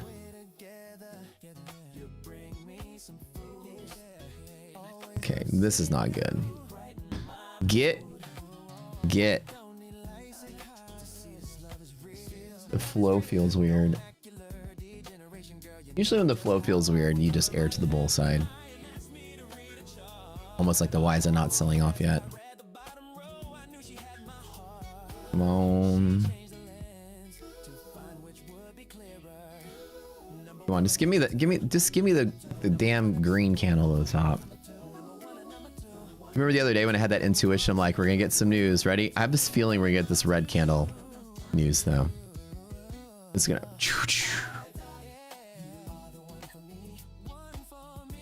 Really liking Lucid experience. I'm hearing from the community that Lucid's pretty goated now. You guys are liking them a whole lot.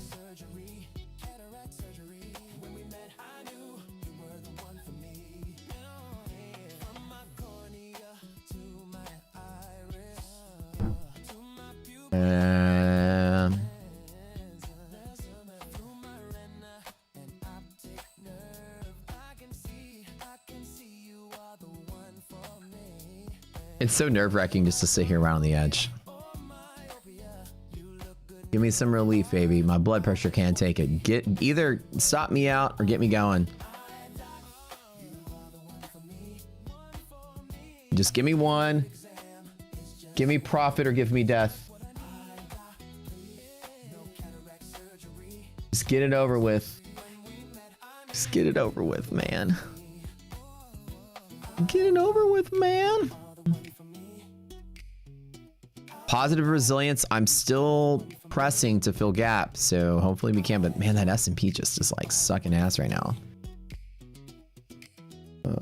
Give me profits or give me death.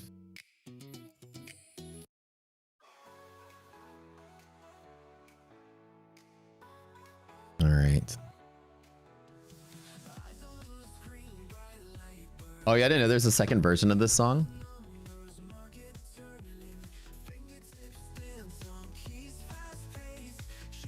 Market, please don't die today. Yes, let's go there. Hold on.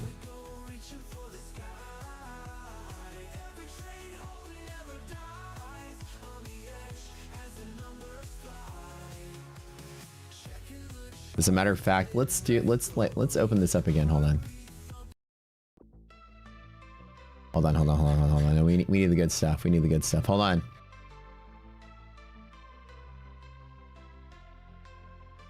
Where's the damn, how do I organize this? Sort by label. Oh, okay. Oh, there we go. That's good. That's good. Let me take a little bit of profit on that. Drop it to 8. All right, we need the good stuff. You know what we need?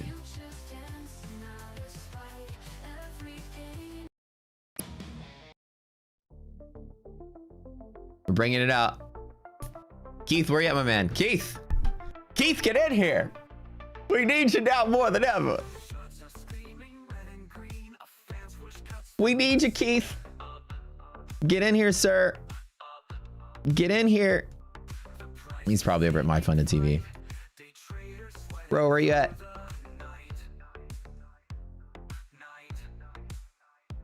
We need Lance. We always need Lance. I need a new victim to 3D print to put in my garden. Who's it gonna be? Who do y'all hate? Space. All right, you know what? I'm just gonna take the profit, dude. I'm being too risky today. I'll take 30K though. Again, hit the resistance, hit the resistance. I'm not trying to be a hero here today. Arby's, dude, I don't know, man. I'm so scared of this. Honestly, the Flowers Day scared me. That day, I lost 200K that day, right? I was in a trade. Y'all remember that day? Y'all know the story. I literally lost 200K in a single trade.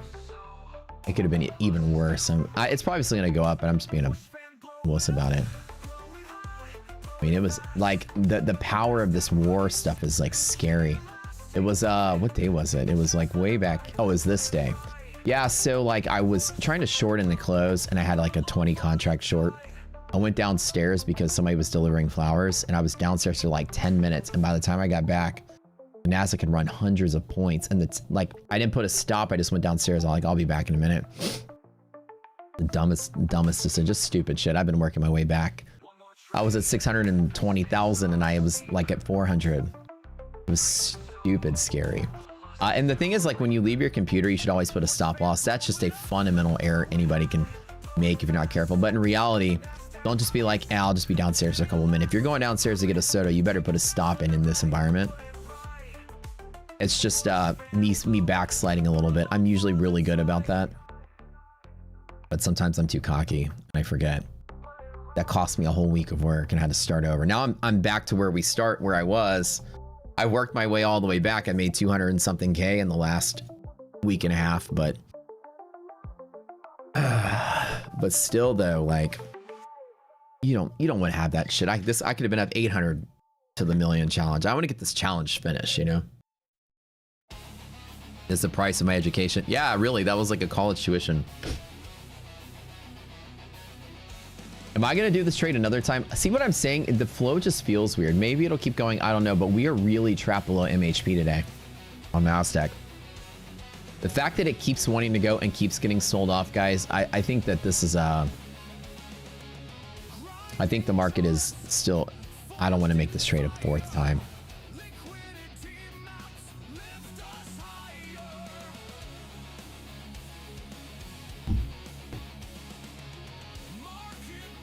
EST sometimes. Every single time sometimes. Flow deliveries are prohibited during NY market until the end of the challenge. This is correct. Did I see the new Lance interview at Chart Fanatic? 100 million trader, his best trading strategy. Dude, I saw this stuff. Who are these Chart Fanatic? Who are these people that support this crap? Lance Bergstein, whatever the fuck his name is 1000% a fucking fraud. I will say that and I'll take that to court. He's a fraud. Clip it and say it. Bring your lawyers at me, bitch. I'll sue you the fuck out of you and put your broker statements online. It wouldn't be the first time. You are a fraud and you're fake. I will guarantee it. I hope he says something back. I'll get that shit in Discovery. 100%. Let me make $100 million. Bullshit. I bet you he made less than 10. And it was at a firm, and he probably kept 2 or 3 of it. He probably burned it up over 10 years, and that's why he's selling courses now. 100%. 100%, dude. I hate selling a $20,000 trading course, and it comes with dinner. 100% fake. It's just like, it's stolen valor because y'all watch me trade. There's no question about what I'm doing, right? It's on the screen. There's the account number. You can literally like log in to the account yourself and steal my money, which most of you have tried to do. I've caught most of y'all doing it. Seriously. Scalpiest of the scalpers. When I asked him, I was like, do you mind showing me evidence that you made this money? All he did, he blocked me and talked shit for 2 weeks. Like, who's this guy questioning me? I'm like, that's it. So somebody here 3D printed him and turned him into a garden gnome. Now he sits in my garden guarding my rocks. Pickle peas on him sometimes. So if there's any other furu that you guys would like for me to 3D print to a garden gnome, let me know, because there he is now. Guarding my garden rocks with the strength of 100 million men. And I can pickle peas on him sometimes. He's eternally punished for his guru-ness. Whoosh Tran's gonna live it. What? Why markets? Why markets? Why you be crazy? Oh, I'm on the sidelines. That makes me happy. I need a Tory one. Oh shoot! I should, you know, it cost me 500 bucks to get that made. I got an artist to 3D render. We took multiple pictures of him and we 3D rendered it. So I had to pay somebody to make a 3D rendering. Then they 3D printed it, and then I paid an artist to paint it. It was a pretty expensive project, but definitely worth it. Do SK, don't do Tori.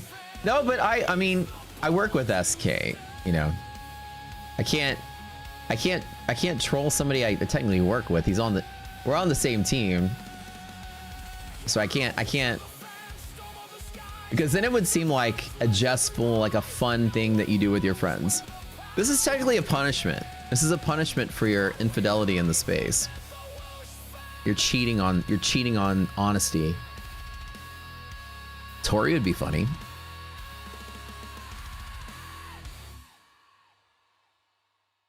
I could do one of each of the My Funded TV hosts and just send it to them as Christmas presents.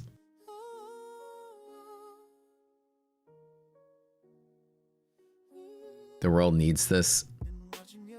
Tori, however.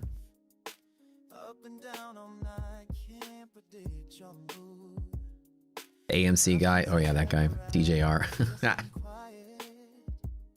I should garden gnome. I should know, you know, because the joke was like people troll each other, but nobody gnomes each other, right? So you got gnomed. It's like trolling, but better. If you think about it. What is with this day today? It's a little crazy. I think that the evidence was there that was going to try to move, but you see how the resilience indicators came down. So what that is a flux, market cap flux to the half cap, which is this dotted line. When this indicator is greater than 0, it's trying to go up. And when this indicator is below 0, it's trying to go down. Above or below this halfway point. All right, we know a song you want to hear today.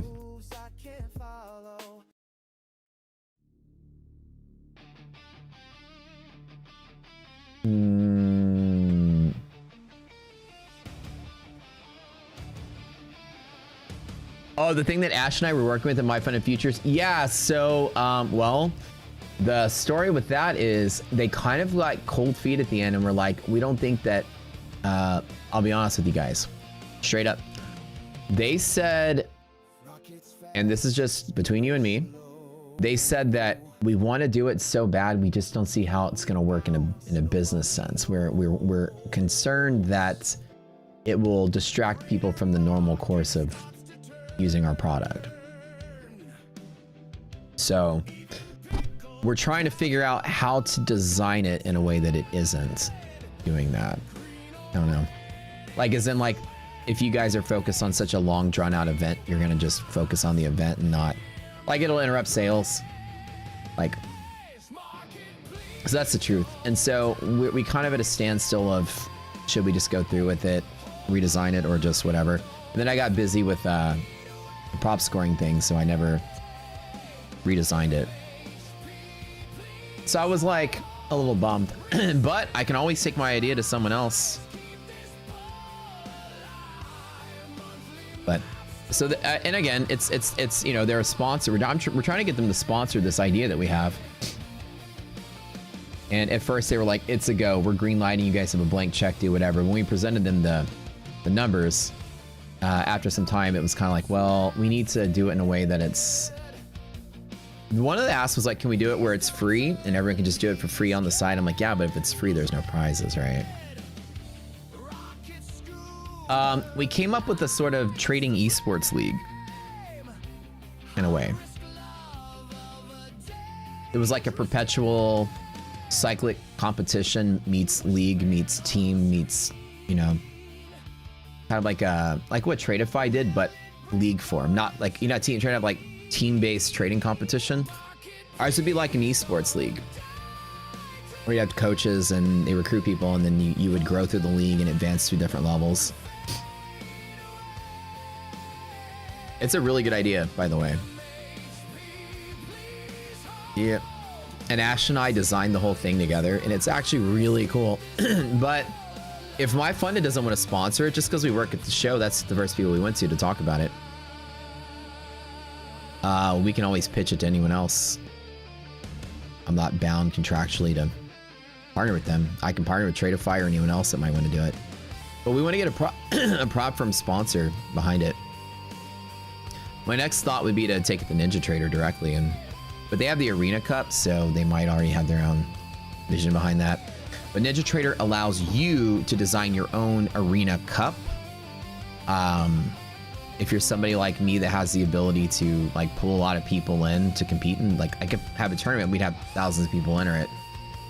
They'll make my own special Arena Cup for me, so we could always use that format. But I still want to kind of see if we can get it to work with my funded, but launch it on your own. Well, that's the other thing is if we were to launch this league on our own, it's going to take, you know, money and funding. You know, we'd have to back it with millions of dollars for prizes, so we'd have to guarantee a return on that. And that's why a sponsor that has the infrastructure all set up makes it easy. But it's a cool idea, and the way that it works is that, you know, you would, I wasn't gonna spoil it, but I'll give you guys a little hint. It's, you know, it keeps, just like you would play Apex Legends, right? And you're ranking up and leveling up. Each time you level up, you get more and more perks unlocked in this league, and the goal is to compete, and at the end, all the people at the top of the league have a tournament for big prizes. And it would still like go hand in hand with prop firms, so it's like, you know, they can practice and buy prop accounts. But so it's on hold for now. So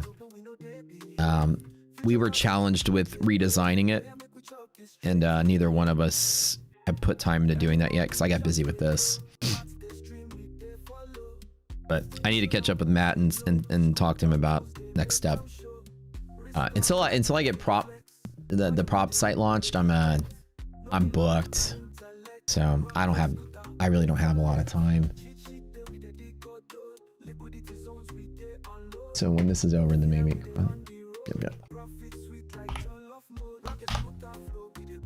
I can't believe I was able to scout 30K in this nonsense, though. Prop site Monday. Beta test launches on Monday. Do I cover Arb anywhere on Discord? Not yet, DG, because it's still so new. We haven't made a video for it. This next bootcamp will have a video for it.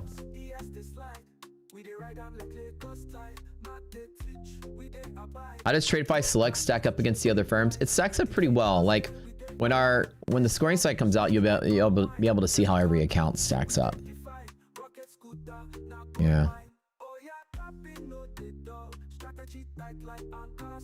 So Grayson, the answer to your question is yes, but the bootcamp also teaches you generic trading strategies in general.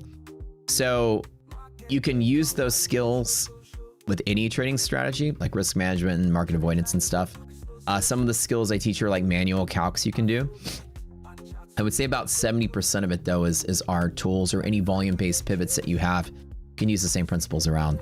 It's highly recommended that you use our tools to go with the bootcamp though, just to learn this strategy.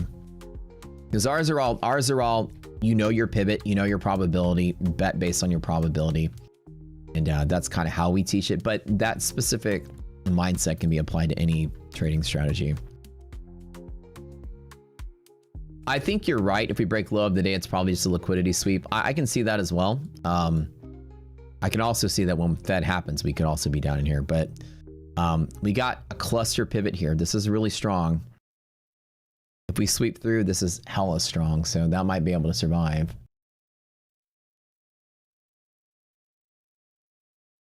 How to make a catalyst line? Oh yeah, good point, because that is happening probably today. So let me show you. Here's the rule. I use a tick chart and I use Thinkorswim to do it. So get yourself a nice tidy little tick chart. I've got a 233 up right now. Doesn't matter which one, just any one. You're looking for this specific thing. A tick chart is a time independent chart. So it just shows the orders that come through.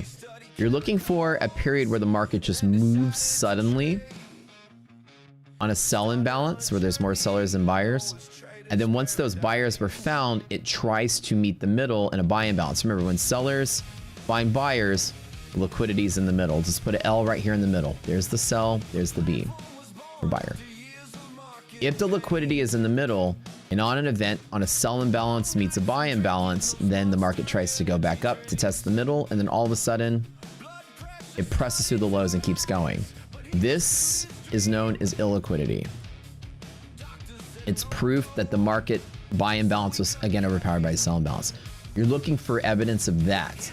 And then what you're looking for is when the actual real buyers have stepped in, which is the maximum amount of illiquidity, which is the maximum amount of volatility, which is when the market moves and has these big V's and the V's get smaller. So big V, smaller V's, right? This is the size of the V right here. This is the biggest one. So it's this point that's most important. You take the initial point from the sell imbalance and the bottom point from the expansion of volatility, and then that's where you draw your anchor point. You have an illiquidity pivot, which is a red line you'll see me draw in a minute. And then from your anchor point, you measure a risk interval and it makes a catalyst, and you get that from the table. That's a mouthful, but it's a really simple process. I use a Fibonacci retracement tool and I gut the middles out.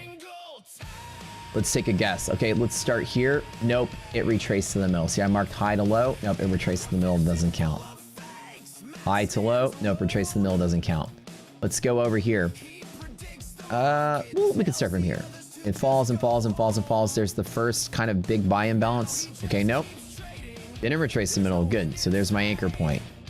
Here's where the V's got bigger and the V's got smaller again. So there's that low.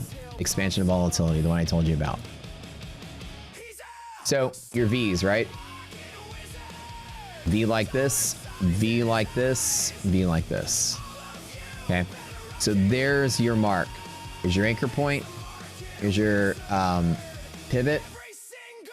And then we're going to measure one risk interval from that anchor point. So let me show you where that is. If I go to the table, it just tells you this distance.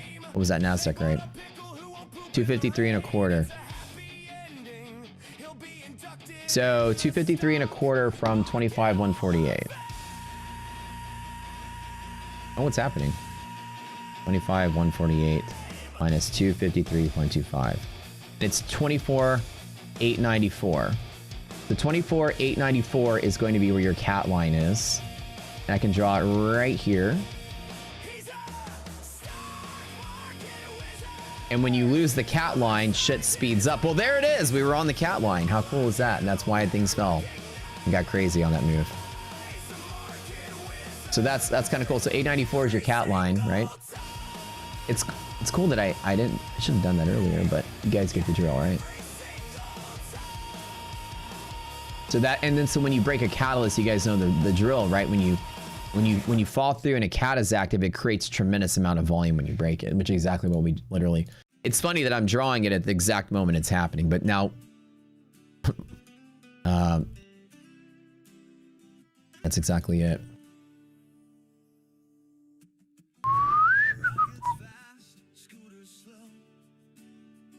Let's do one for S&P just to walk you guys through the same thing. Oh man, I'm glad I'm on the sidelines.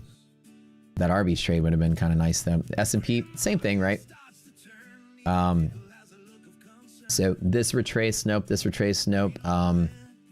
Technically speaking, I like to, when it's clear to see like where the move finally starts, I like to actually measure from here. Maybe not this because it's clicking around, but exactly here is when it started pushing, right? So it's better to get it like right on that moment.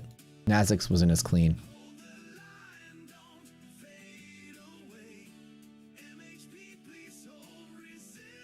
Ooh, cat active boy. I'm telling you what, this is a whole different thing. Okay. And this is, what is it? 67.94.50. Okay. So 67.94.50 minus, and then you take the number from the table. It's this table here. S&P is 66.50. So 67.28 on the dot, same thing.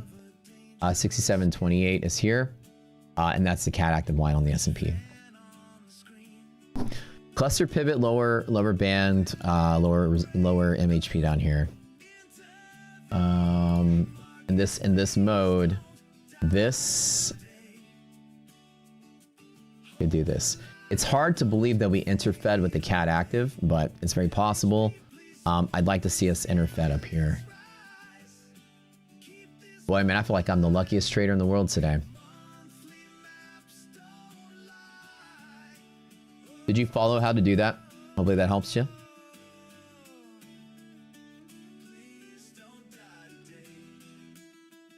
All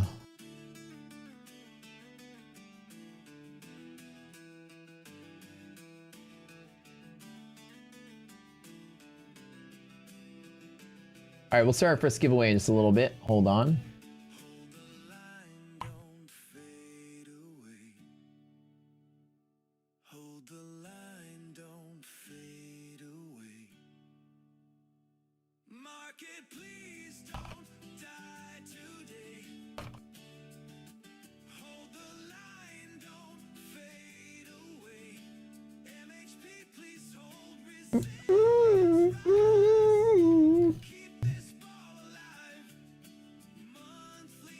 Dude, I got so many. Man, that post that I made had 15,000 impressions. I guess some people liked reading that. I gotta go read the comments. So many people have comments.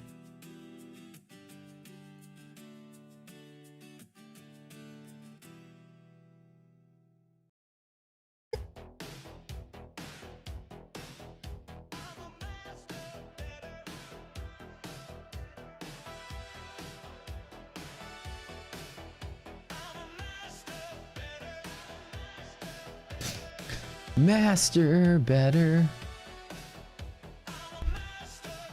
Our YouTube screen is blurry. Love watching this in the morning. The price action or us or me? Was that a compliment for me? Or the price action?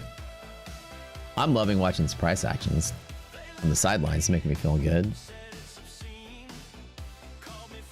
It was, I mean, it was looking so good this morning, right? We got all that goodness. I mean, I was just getting iffy because it was like not, I guess it's because I was looking at the stocks and I wasn't getting support from all the stocks. It was kind of a mixed bag there. Care to donate your Aston? I can't today because it's in the shop again. The electrical problems are back. So hopefully I didn't get a dud car, man. Well, they're giving me a loaner today, so IDOC went to go pick it up for me. The yesterday the panel actually didn't turn on again one more time. Again.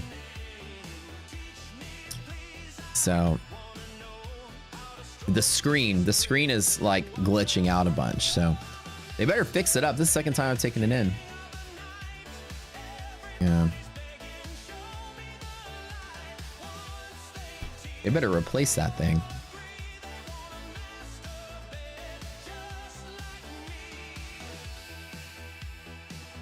Wait, Enzo Lorenzo says, bro, this is crazy. How many people want to be you in Discord? Wait, what are you talking about? In what Discord? What Discord are you in? You talking about ours? Grayson says, during the 20-day course, how many hours per day should I spend to complete on time? It's designed that you watch one video a day and absorb it. You should spend a full, like 1 day on the concept, absorb it, and then don't skip a day.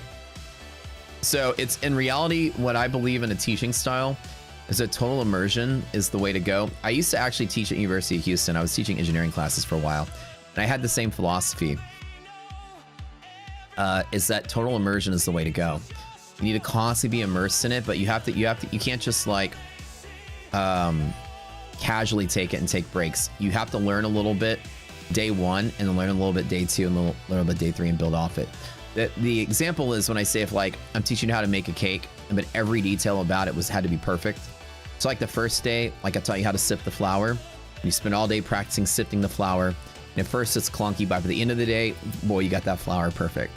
Then the next morning, I go, okay, guys, sift your flour. And then in a minute, everybody does it and you're good. And okay, now we're gonna work on the eggs. Now you gotta crack the eggs and do this a little bit and do this kind of thing. Then you practice the eggs every day. And then the next morning, okay, get ready, guys, flours. Boom. Okay, eggs. Boom. Okay, now sugar. And then we practice doing the sugar all day. And so every day you want to build off of that specific previous day's lesson. And then you step into a complex topic, because engineering was hard, right? And how do you teach complex topics without overwhelming somebody that you're teaching? And it's to teach them that the total immersion with one step at a time. That way, what seemed hard at first becomes routine at the end. And so you try to drive somebody's mind into the routine portion of things. And so every day in the boot camp, it's like the very complex topic from the first boot camp should be, by the end of that video, routine for you the very next morning. There's the link I put in chat. Oh yeah, that's your song, Gabe.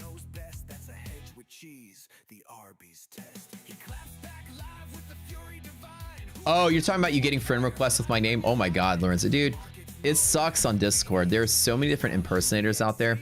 Y'all never fall for that, by the way. I'll never send you guys a friend request. My joke is I don't like y'all that much, but no, seriously, never will send you a friend request. Neither will Slacks. Nobody from our community will ever send a friend request, so never accept one or else you're gonna get scammed. There's gonna be 20 people that send you a friend request every day. The Tory Gnome is in the Discord. Okay, I'll have to play the song.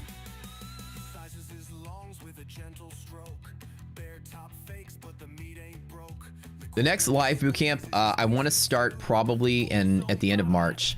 It's gonna coincide with when we go full live with the new prop site. I'm gonna market the bootcamp and the prop site like kind of all together.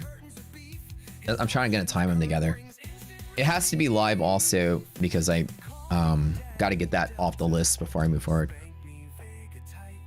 I need to get your 280 and change back on that asset. Electrical problems in the brand new ride. Unreal. Yeah, dude, I'm telling you. I'm telling you.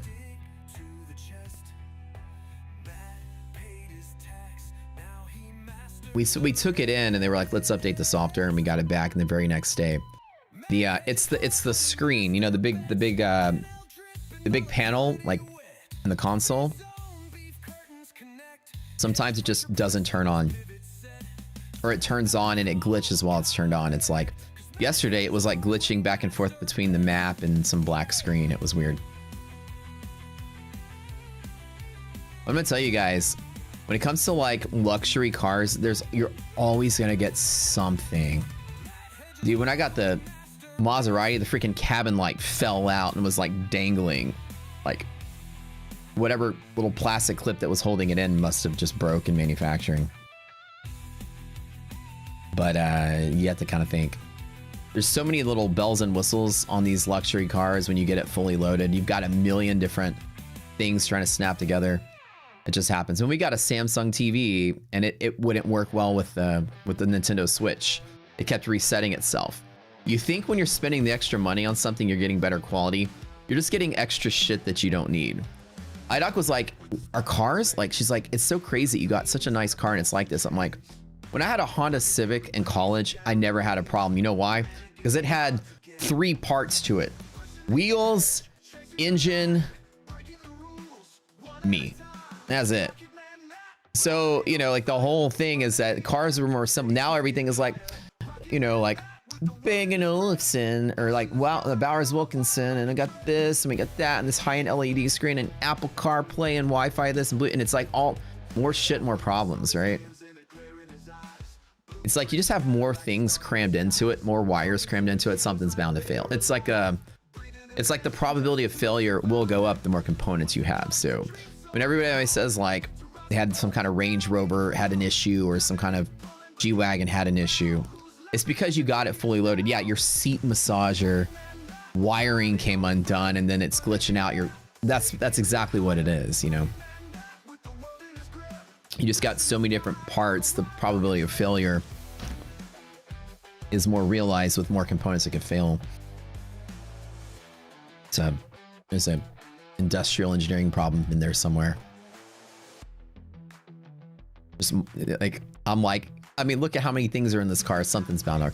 Anyways, it sucks that it's a screen because sometimes the music goes out the problem was the dashboard is also a screen. The HUD above the steering dash HUD is doesn't turn on sometimes too. So I don't know how fast I'm going. Brand new Aston Martin, guys, right off the factory door. Not used, not anything, brand new. No one's touched it but me.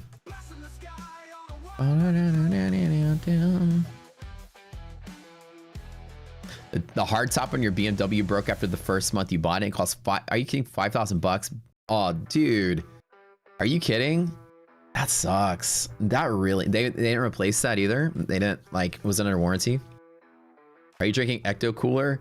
Are you kidding? Ecto Cooler? Man, you just took me back to elementary school. Ecto Cooler, man. Those Kool-Aid twist tops. Bro, that takes me back. Ecto Cooler. The Kool-Aid that was full of sodium benzoate, so it tasted like Kool-Aid plus preservative. Oh, it was delicious. With your bologna and cheese sandwich and your, you know, fruit cup in your Ecto Cooler for your field trip for the museum. Oh, yeah. Oh, you bought a used one, so it wasn't under warranty. Oh, man, that sucks. Sorry, officer, I don't know how fast I'm going. My, as you can see, my speedometer is not showing up. All right, let's see what's going on here. Crazy, crazy, crazy. I don't know if I want to take the cluster pivot here. Not, I mean, leading into Fed with the catalyst active is weird. I might choose to sit out this one, guys. They are bringing the loaner to your house and taking the car. Very cool. I can't wait to see what kind of loaner I'm getting. It's certainly an Aston Martin, but I 100%. Did we see a cat last Fed? I don't remember leading into Fed. Possible. I'm 100% certain it's not going to be a Vanquish, though. I was joking on the phone with the guy. I was like, you're getting a loaner. I'm like, cool. Vanquish, right? He goes, no. It's probably going to be the DBX or something. It'll be a Signet. What is that? If you DBX would be cool. What? When did Aston Martin get into the Mini Cooper business? What the heck? Is this even real? What?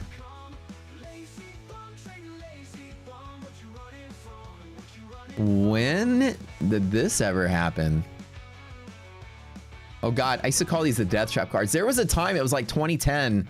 I swear to God, like 15 years ago when everybody had these tiny little cars. You remember that? Like in 2010, everybody drove these little death trap cars like this, where you just had like nothing in front of you. You were just like toast if you hit something. They made a V8. They had a V8 version of this. How are you going to fit a V8 engine in them? How can you even fit an engine in this, much less? Did you have to pedal this thing? What the heck? Where the hell? I mean, your dash is here. Where is the engine? Is it in the back? Is this a electric vehicle or what?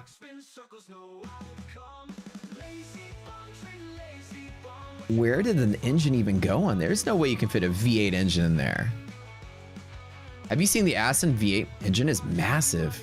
Well, the twin turbo makes it massive, but Mr. Bean firing down the road with that. Yeah, I know, right? Is it in the back? Is it electrical? That's definitely a British car. Yeah, I feel like that's the car that Mr. Bean was always like trying to run off the road. Is it it's a 4.2 liter V8 from the old Vantage? No. Well, I guess so, because the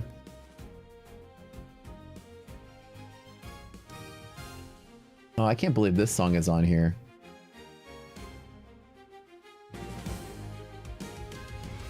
Funny story about that song. I forgot that y'all did that. That's somehow on the playlist. So I used to, when I was a kid, I used to write a lot of music, and I used to write video game music. And somebody egged me on the stream to like, play one of your songs. I was like, nah, I'm embarrassed. And they're like, no, play something. I'm like, all right, I was inspired a lot by Final Fantasy and games like that, where I was writing like town music and shop music and battle music and stuff. So I played the song, and somebody clipped the stream and threw in AI, and AI cleaned it up. So this is actually a song I wrote that actually somehow, I didn't know it was on the playlist. I must have added all of them on there. But this is a song I wrote when I was 18 years old. Imagine like turn-based RPG, Final Fantasy VII. I'll let y'all hear it because I just told you the story.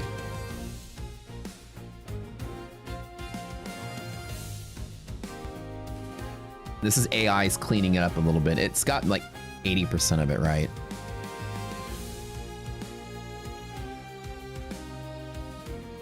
Yeah, imagine that's like turn-based, like the guy sitting there like, "Hua! Fireball!" Whew. You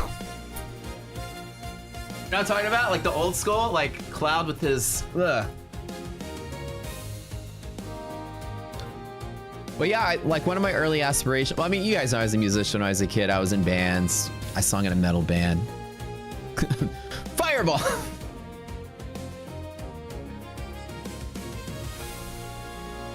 Healing Rain.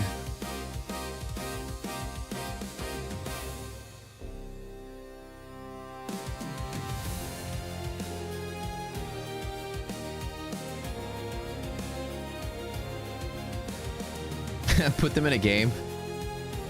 You know, you're kind of like the NPCs, like just kind of like wobbling around.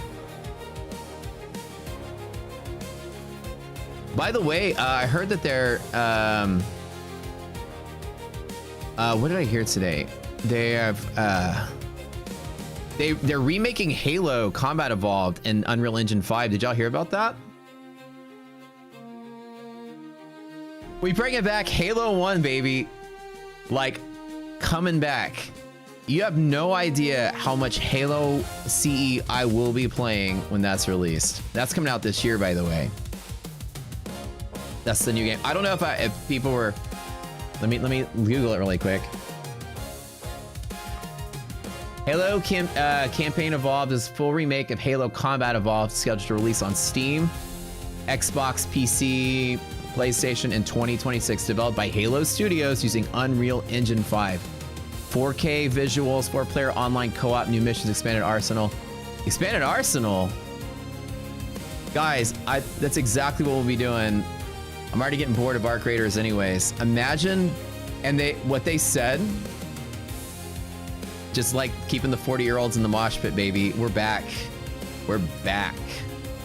That was the best one. Well, Halo 2 arguably was probably the best one, but Halo 1 was like the one that started it all.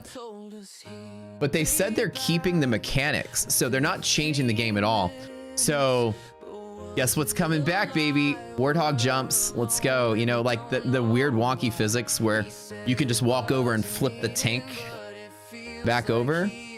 They said they're keeping the game exactly the same. So it'll have the same feel, the same kind of slow movement. I mean, the whole thing is gonna be back. Do I play Ark? Yes, sir. Most everybody here plays Ark, by the way. Like, I'm just starting to get bored with it, so I don't play anymore. We have a Discord. In our Discord, there's a whole gaming community where we all play Ark and stuff together. So Halo 3 is still the best to you. I think as far as like completeness of the trilogy, I think a lot of people will say that Halo 3 is the best, but also it's kind of cheating because it's the first one that came out on the 360. So it had hardware advantage to, they could have more in the game. Halo 2, I always say that's the best one, but not because it's my favorite one. Halo 2 was the best one because that's the one that basically invented competitive first-person shooter gaming in the United States on a massive scale. Like Counter-Strike was kind of a thing, but Halo 1 just invented MLG. Sorry, Halo 2 did. Halo 1 had MLG, but nobody did. Halo 2 exploded that shit, and then every game had a competitive league, and that's like what ushered it in. And it was such a just, I mean, the early pros in Halo 2 were like household names, and it was just such an event. I mean, I was in college. I also competed in MLGs on Halo, by the way, Halo 2 and Halo 3. Wasn't that good. I mean, I was decent enough, but I went to a couple MLGs and played. But back then, it was just such a phenomenon, man.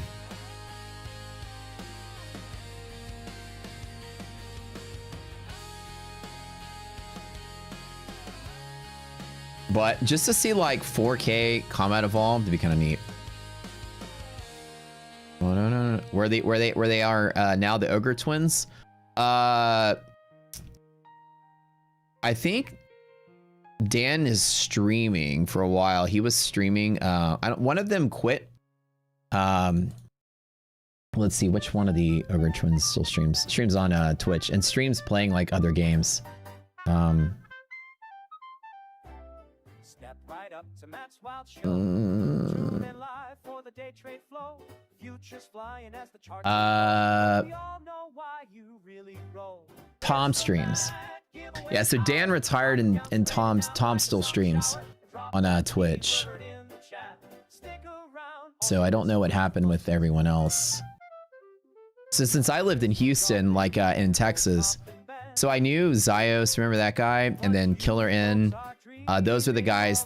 Killer N lived in my town, Nick. So we would always land together sometimes back in the day. They were all way better than me. Zios from Dallas. The JSF guys, that was a group of people that played semi-pro. They were from Houston. So we had this LAN center we would go to in college. We'd all play. Walshy. Oh yeah. That's right, because Final Boss played with Walshy and Sand for a little bit. Then after 2 seasons, they got rid of Walshy and then they replaced him with Neighbor. That was this huge rift, and then Walshy ended up going and teaming up with I think it was Roy and Lunchbox. I think he went to that group. Those guys. Man, this is taking me back. That was the original squad, man, when Walshy was on Final Boss. I think he was the reason they did so well. It was kind of like a huge blow to the team when they got rid of him. Why keep dynamic MHP if it's just an estimate? You completely answered the correct question. It's because it does this. It still pivots in the daytime. And we have some theories as to why that is. And it has to do with other markets, right? Other markets that are no longer active, you know.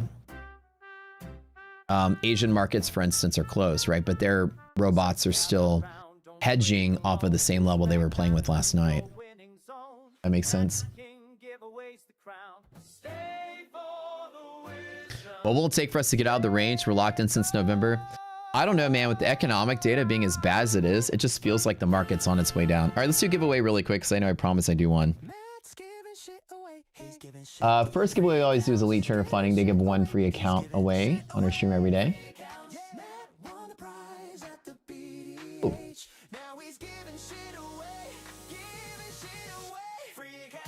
Dude, and the song displays at the right time. That's kind of cool.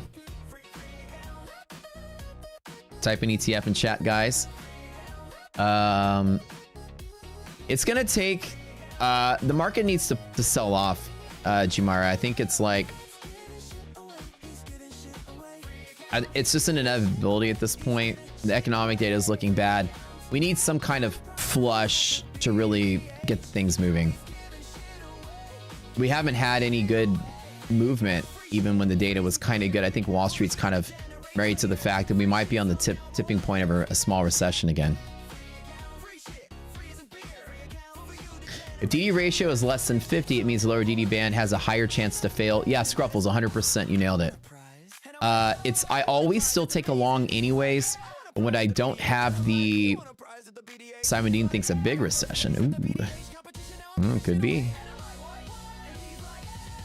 I still long every single time off of here, but it will be a smaller long. Yeah. All right. I'll type that in. Give me like 5 minutes.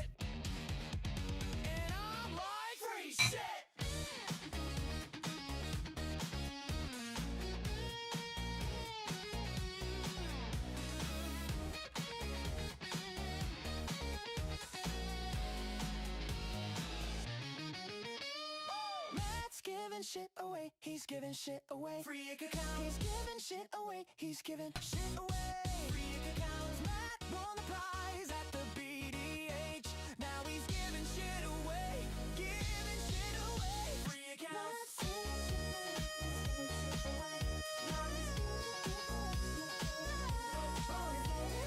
Matt won the prize at the BDH. Now he's giving shit away, giving shit away.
Dude, this tea is really good.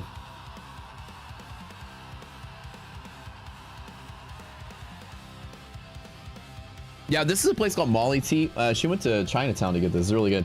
So the tea shop, the matcha / Vietnamese coffee shop that I'm opening, it's gonna be stuff like this.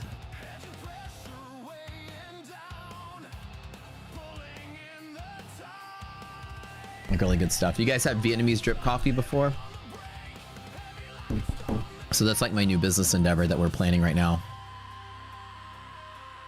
My soon-to-be partner just finished the proposal. Is there Molly in the tea? Feels like it.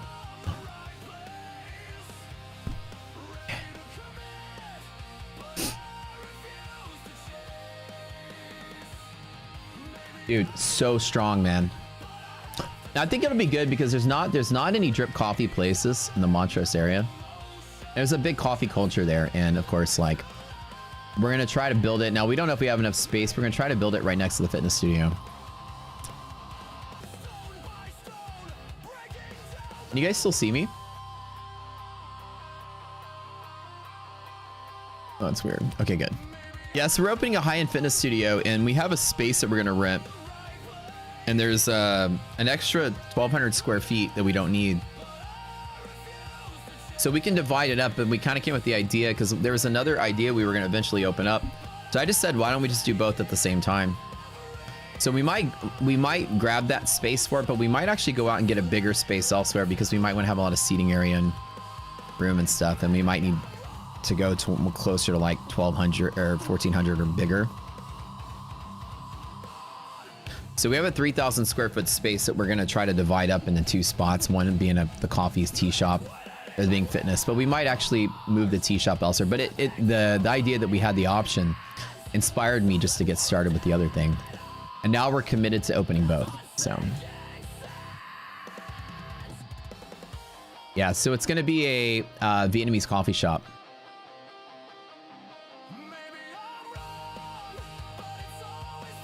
With matcha tea and like banana foam matcha tea. It's gonna have like some really cool, we already have the recipes put together. Idoc's niece built the concept and she's brilliant. You guys like your handouts from the boot camp? She's the one that did the handouts. She's the one that filmed all of our cool videos, by the way, all the funny ones we did. You remember like if you might be a trader kind of thing. You know, you're a trader if she was the one that did all of our videos and did all she's just a super creative person. It's gonna be in Montrose, dude. Either Montrose or the Heights. Yeah, dude, I'll let you guys know when we do it. Y'all come out and check it out. All right, we'll spin the wheel. The fitness studio is gonna be in Montrose. Vietnamese coffee as you do when you do cartwheels, bro. No, it's so good and it's so strong. Yeah, so if you guys like the strongest coffee you'll ever drink. If I show you the concept art, egg foam coffee. Oh, dude, it's so good. Yeah, I love it. If I show you all the concept art, you guys might think it's cool. It's a Dougie's channel. Congratulations, you're the first winner. The whole idea is that it'll sort of evoke actual architectural feelings and stylings from the coffee shops that are in Vietnam. Congrats, Dougie. All right, we got one more coming up. You guys do me a favor before we do the next one. Hit that like button below the screen. Get us going. 550. You guys got 90 more to go, and we'll do one more My Fun and Futures, but we'll do it in about 10 minutes because you guys gotta get those likes up. So I'm gonna clear out the participants list. For now, we're gonna chill. Hey, what's going on, Market? What you doing? Get out the cat active line. I was waiting for the lower lows, but resilience is back to being great on the zero. Wait a minute. Should I jump in on this? Nvidia is moving. That's what it is. Let's look at it real quick. Oh yeah, Nvidia is picking up some juice there. Maybe I'm wrong. No giveaway until you guys get the likes up. One more. So now we're kind of like figuring out how it's gonna work. Like I said, the space that we have, it's an interesting setup because the space we have is the A unit of this strip center, which is right here on the corner of it, and it's kind of shaped like this. And so it's like this 2-story strip center with businesses first and second floor. And the major street is here and here. Huge intersection, 100,000 cars pass through it a day. And we are looking to get this space for the fitness studio and this space for the coffee shop. And it's a really cool shape with all these open windows, which is really beautiful. And it's the thing is, it's 3,000 and we need to split it. We only need 1,800 here, but we might take 2,000 and leave 1,000 here. But this coffee space is going to need a lot more seating. So we might take this one and move it elsewhere. If not, put them side by side, be kind of nice. On the inside, the coffee shop is going to be like this. I'll just kind of give you guys a little look about it. This is like, you know, where your desk is or whatever. And this is going to be like a staircase. I'm drawing a really horrible staircase right now. It goes up. There's going to be loft seating up here, and then all seating's down in here. So there's going to be like, it's going to be 2-story, and there's going to be a staircase that goes up one side, and then you can sit up there with all kind of tables and hang out with your friends above where the baristas are. And then at the bottom, there's going to be seating all the to be able to hang out. So it's going to be a 2-story coffee shop. Vietnamese coffee shop.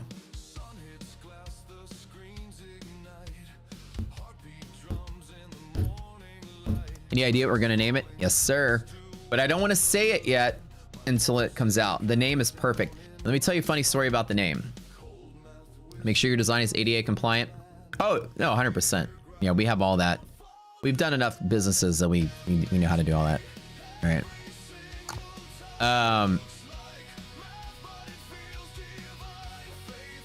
So the funny story about the name is that I came up with a really cool name that I told IDOC, and she was like, yo, that's really, really, really cool. And then IDOC's niece, who's going to be my business partner, told her, I came up with a really cool name. It's going to be very, very cool. And we came up with exactly the same name, uninspired by each other independently, so it's a sign.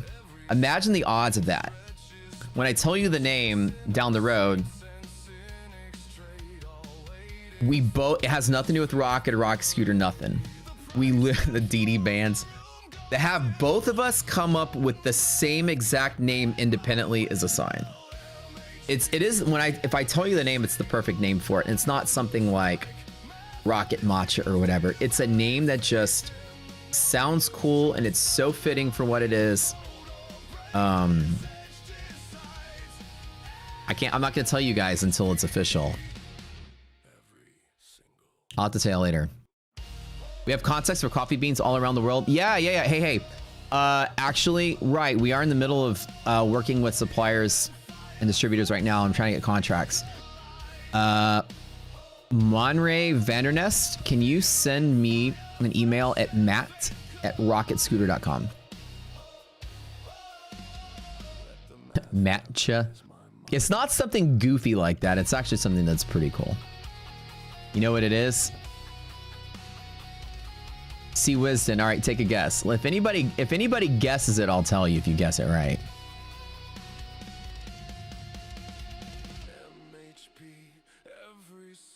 The greenhouse. That's kind of cool. Spill the tea. I can't give you a clue because that'll give it away. Doji coffee. Guys, thumbs up button. You got 30 more to go. Conditions have somewhat improved here for this. I don't know what to tell y'all about this. I'm a little confused myself.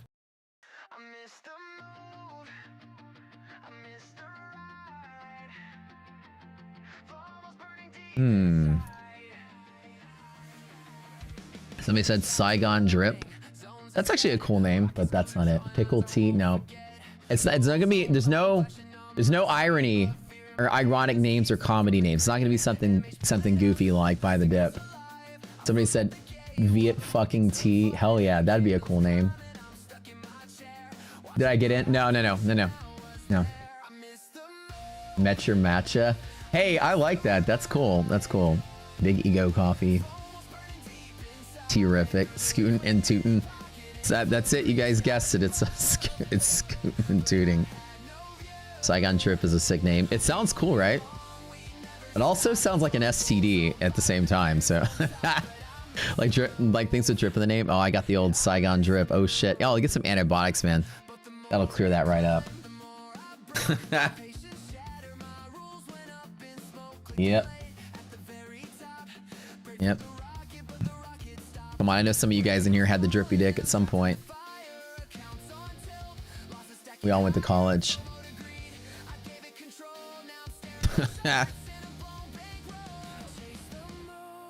All right, let's not have any more chlamydia jokes.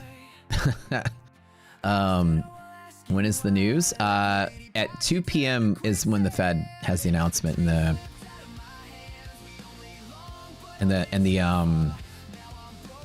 the projections come out. Do coffee or drinks in edible cone popular in Australia? Wait, coffee in a cone in Austria? How does this even work? How do you put coffee in a cone? I'm confused. Cone does not have the structural ability to withstand a large amount of liquid. Explain this. Explain this to me, sir. Fenster Cafe, Vienna Restaurant, TripAdvisor. It is coffee in a cone. How? Oh, this is how the cones are lined with like chocolate or something, it looks like. What? Okay, the market's looking long. Like I'm debating on like, should I be in this? Did they line this with like chocolate or something to keep it in there? How does it not dissolve the cone right away? Buy the Drip is genius. I kind of like that. That's kind of a good name. How big is the matcha place? We don't know yet. See, right now we're trying to see if we can't fit it into 1,200 square feet, but we might need more, so we might have to get a different location. Me love you, long train. Y'all are funny. How? But you have to drink it fast, right? How do you can't set this down. And it looks like it must be coated in chocolate. That might be what keeps it back, but wouldn't it just like, you got about like 10 minutes, dude, before it just like starts bleeding out the bottom? I'm not gonna lie, this looks really good. I love all these things all in one place. So it looks like the cones are coated in chocolate on the inside. That is probably what keeps it there.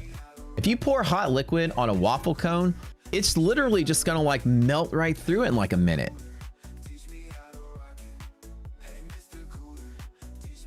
I feel like driving with that would be a challenge. That's actually pretty kind of cool. The Fenster Cafe, somebody said. Nobody guessed the name. Y'all didn't get it. But I'll let you guys know when it gets closer. I have this thing when it comes to my businesses is that number one is I don't really tell people on Twitter or the trading world like anything I do. This is the first time I've even mentioning it because it's good content, I guess. Because iDoc and I are doing it together. Everything else I do is pretty secret. But it doesn't look like it's cold coffee because it has frothed milk on it. It's probably warm. This time I'm kind of sharing you guys with it because the journey's been kind of fun. But I have this theory that I'm like very superstitious about it. I don't want to say too much until it's actually done deal. Like her and I are like, we're not even gonna announce like the name of the fitness studio or what it is or take pictures of it until we're literally building it. So what's up? Hey Seven, what's up, man? Matt's Cha, I like that. Is it something with Lone Star in it? No, it's not something with Lone Star in it. It's more of a nod to Vietnam rather than it is a nod to like anything Texas or trading. It's like, if you think about it like this, have you ever been to a Vietnamese coffee shop? On the inside, the architecture, the inside, when you walk in, it looks different. It'll have that look to it. Like the cracked cement walls. There's a name for that architecture style. And so we're designing it to look just like that. And the name is going to be like a subtle play towards Vietnamese culture, but not have the word Saigon in it. Like, it's not going to be like that obvious. It's more of like a Vietnamese coffee shop for Western taste. You're not going to like, anybody that likes Vietnamese coffee will go into it and feel like, oh, this is kind of whitewashed, but it kind of feels like home. But the point is to give like an American palate, like that hint of the Vietnamese coffee shop, without it being like straight up Chinatown level Vietnamese coffee shop, which we have here. Like in Houston, we have this place called Chinatown, which has millions of coffee shops and boba shops. But this is going to be more like for a mainstream American audience. Kind of merged the two together. The loaner is a basic Mercedes. Send it back. What the fuck? What? A Mercedes? A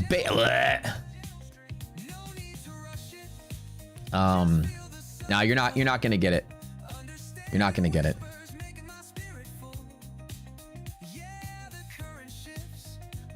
My loaner is a Mercedes.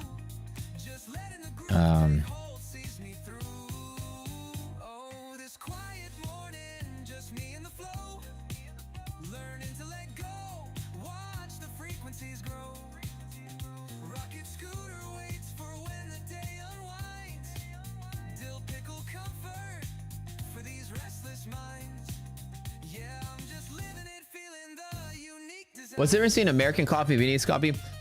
Typically it's the coffee beans, right? So like what's traditionally like coffee in like your normal coffee shop is like what's Arabica beans, which are like your traditional style coffee beans. Vietnamese coffee are made with Robusta, which is like twice as much caffeine. That's part of it, but it's also the slow drip coffee. It's the thing that you put on top of the cup and drips through. The word Saigon is not in the name. We got ourselves a Mercedes SUV. So that's the loaner car I have is a Mercedes SUV. Well, that's cool. At least it's an SUV. I do need to go to the garden center and pick up some St. Augustine sod for the backyard. I have to re-level my backyard because they didn't do a good job. The people that built the fence clearly didn't do a good job of that either. When was the catalyst? Just the start of the morning. I mean, we sold pretty hard. Hey, it's time for a giveaway. Oh yes, it is giveaway time. All right, MFF guys, type it in. When I'm looking for next trade, I was looking to buy down in here. I think I'm just comfortable just chilling right now for a little bit. I did want to take a scalp from here, but it pivoted early. Now I have really no desire to do much. It's going to be essentially doing the same crap until Fed, I feel like.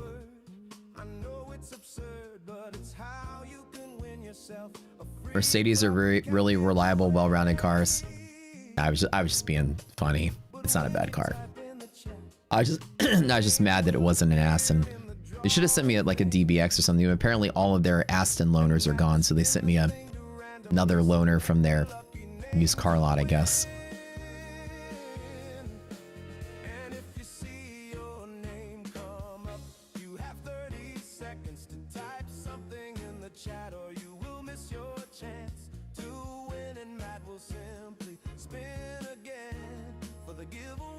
Yeah, Matt Ghost picks up a whole yard of loose mulch in his loaner SUV. I know, right? I'm like, well, if I got an SUV, might as well use it.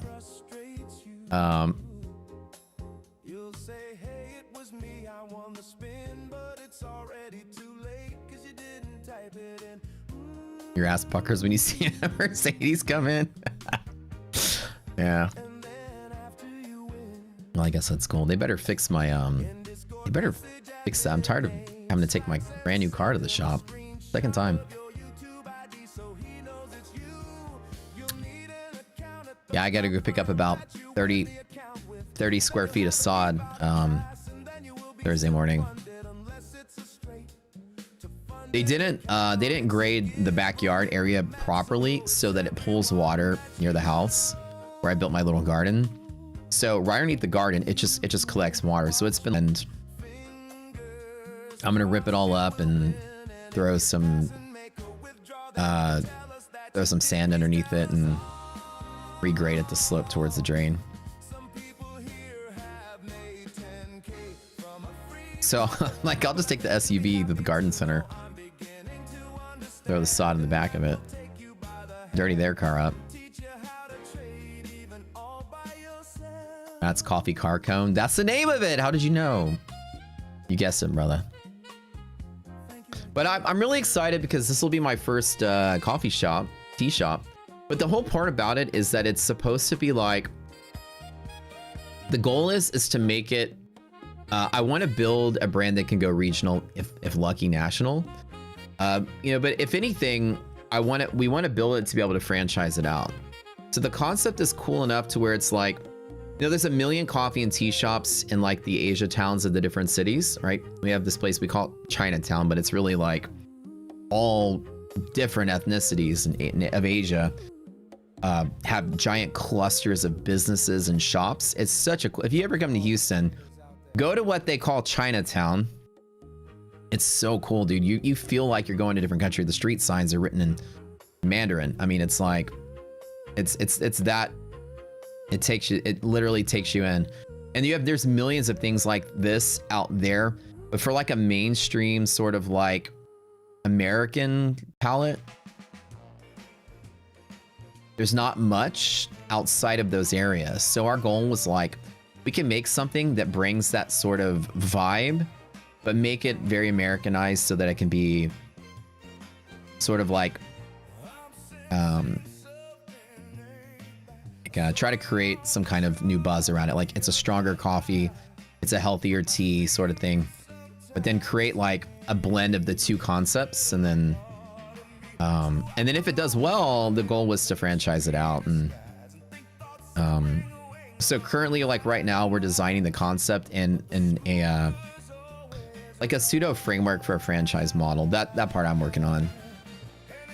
We're far away from the franchise model, but I'm still building a little bit. Thanks for loving the Vietnamese culture, bro. Dude, 100%, man. Like, I might have been Vietnamese in another life, probably, but you know, IDOC, my girlfriend, she's Vietnamese, so very, very seated into the community.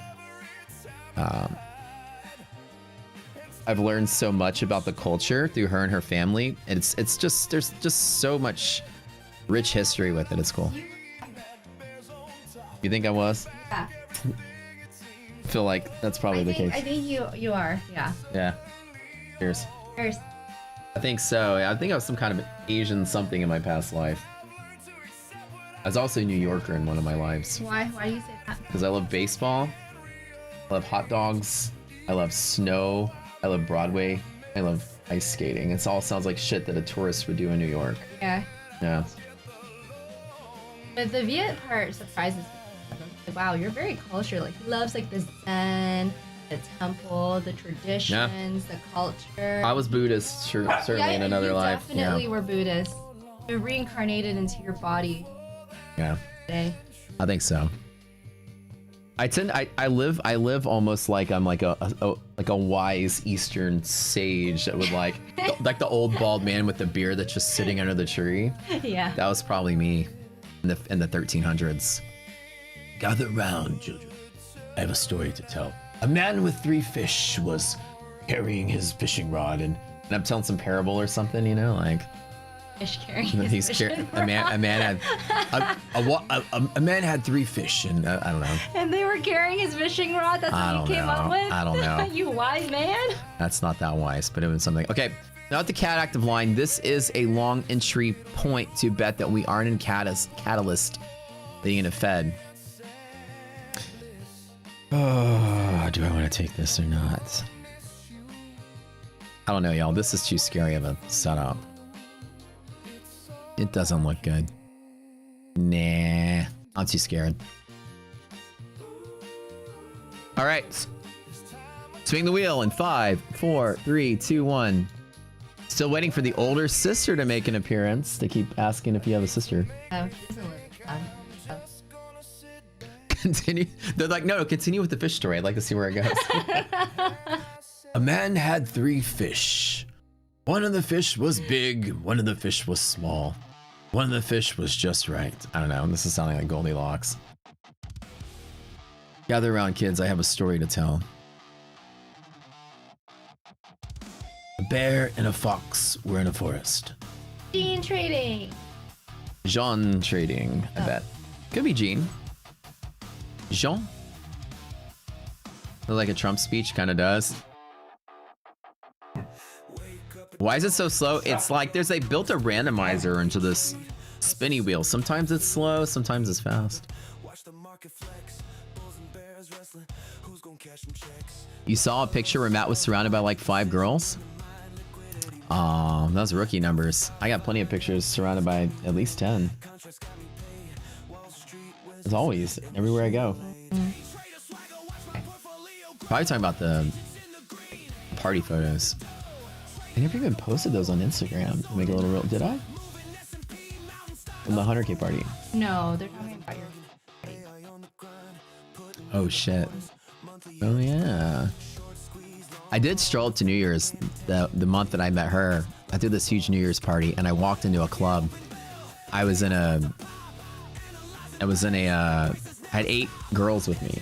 I walked in a suit with 8 really we're friends with most of them, but before she didn't know any of them, so I had 8 like beautiful girls all decked out in like these sort of like Vegas style cocktail dresses for New Year's. And I remember walking up in this club with just like a entourage of beautiful women behind me. It's the only time that ever has happened. And then you were like intimidated because you're like, he has all these girls with him all the time. Now you know them all. Charlie, if you're here, Sophia was one of them. Actually, I think I have the picture of that. We were talking about that photo. If you came to my 100K party, you probably met some of these people. All right, congratulations, winner. Oops. Are you talking about this photo? That one right there. Yeah, I like walked in. These are all just some of my closer friends, and then I remember like walking into the club like, and people were looking at me like I was somebody special. It wasn't. It was actually my friend Sophia's birthday, so it actually was her and all of her girlfriends, and then basically me as like the one guy that was invited to the girls' night. But at the same time, we threw her a little party at the club. Bum, ba-dum, bum.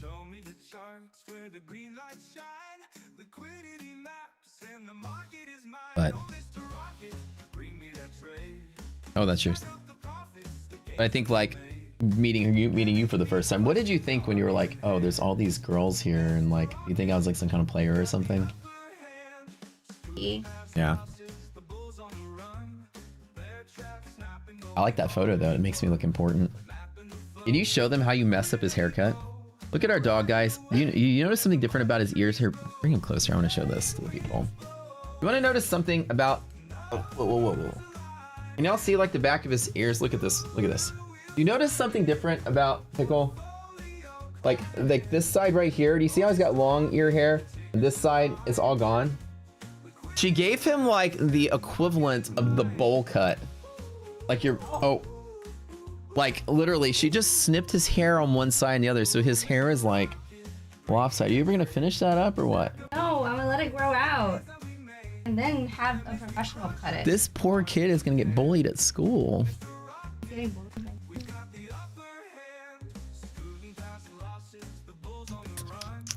He still looks all right. Still look handsome, boy. Boy. So that New Year's party, we'd known each other for 2 weeks, 3 weeks. No, not even. Oh yeah. that was fun. Oh yeah, that's a funny story. So I never showed up. So her mom and her sister were in town and they were all at the house having a big party. And they were drinking like drinks out of the giant fish bowl. And I tried to convince her, I was like, hey, I'm throwing a big party for my friend's birthday and there's gonna be a whole bunch of people come out. And so she gets pissed drunk with her mom and her sister and they're singing karaoke. And she shows up to this New Year's party and she never drinks. That's the thing, never drinks. And she shows up to New Year's like wobbly and stumbly and drunk. And then some of my friends were so excited to meet the new girl I was dating. They were feeding her shots. Freaking Tommy and Sunny, both of them. Let's do shots. Let's do shots. So this poor girl comes to this party. First of all, she walks up with Matt and his entourage of ladies and all these friends she doesn't know. And then all of a sudden, they're feeding her drinks while she's already drunk. She gets wasted accidentally. But not intentionally because she's a bad girl or does that. She was just, her mom and her were having too much booze before the party. So it was kind of a fun night. Yeah. Yeah, the very first night.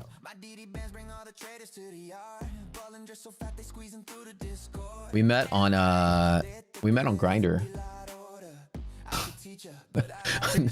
No, I was on Hinge. On Hinge, just kidding. Yeah, we met on Hinge.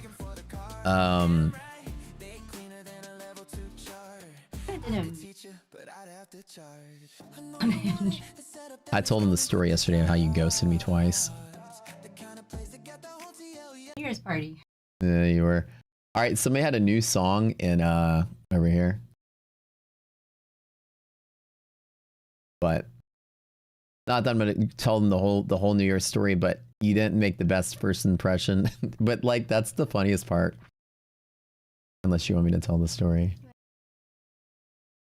So she got a little too drunk, and so like the first night she met all my friends, she had a college moment. And she didn't, that's the thing, she's not like a super party girl. She's very conservative. She doesn't really do much like that. So it's a little, you know, she just likes when the family comes in, you know what it's like. You guys come from families where it's like when they shove something in your face, you better eat it or drink it. You can't really say no. It's not culturally acceptable. So if they're drinking, you're drinking. I went to some Vietnamese weddings where when you walk by, they pour the bottle and you're like, oh, and they're just dumping tequila in your mouth and you can't say no. So we know that. But there was a hot moment where she was sort of behind the dumpster expelling her dinner. And my friends was like, is your girlfriend or the girl, is she okay? Is she all right? I'm like, oh, she's okay. She'll be fine. Never. You barely sip on a glass of wine. That's the funniest part. You don't do anything. This is the healthiest girl I know. I cannot find the song submissions. Hold on. Where is the... Oh, here it is. Rice wine is not yummy. It's so strong. All right, guys. Apparently, it's a go. Should we make it?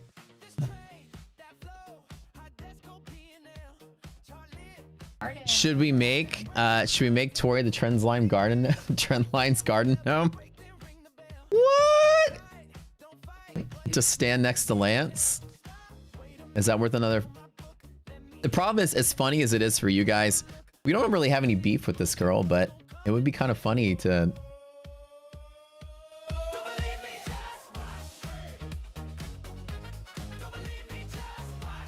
I kind of want one, right? It's kind of adorable.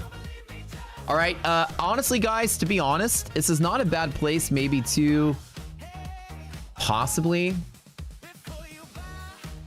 take a stab at this for me, to think about this. It's fighting to stay alive here. I'm gonna take a stab that we bet that we don't have a catalyst leading into Fed. 4 contracts. Nothing else, and I'm gonna sit on it and do nothing else. If I lose back in the cat active, I'll cut out at a 820. Oh, 60 points on 4. What is 820 gonna put me down? Only $6,000. That's fine. So I got $6,000 of loss to my stop. If I hold it for gap fill and it goes all the way up to 25,030, I'll hold this through Fed. Why not?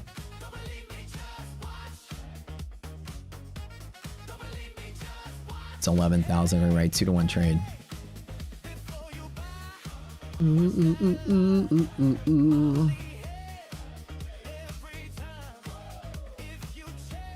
She has a trend line in her hands. Yeah, exactly.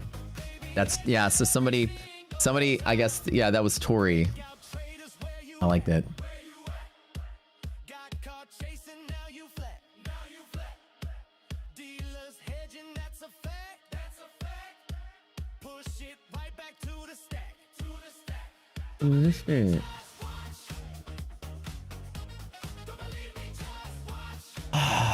I could probably take a stab at this. Now, again, my bet is that if resilience keeps going above 0, maybe it'll stay there, right?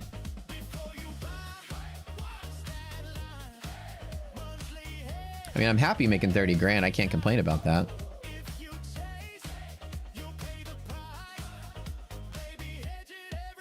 But my confidence is just the way that it's been trading all day.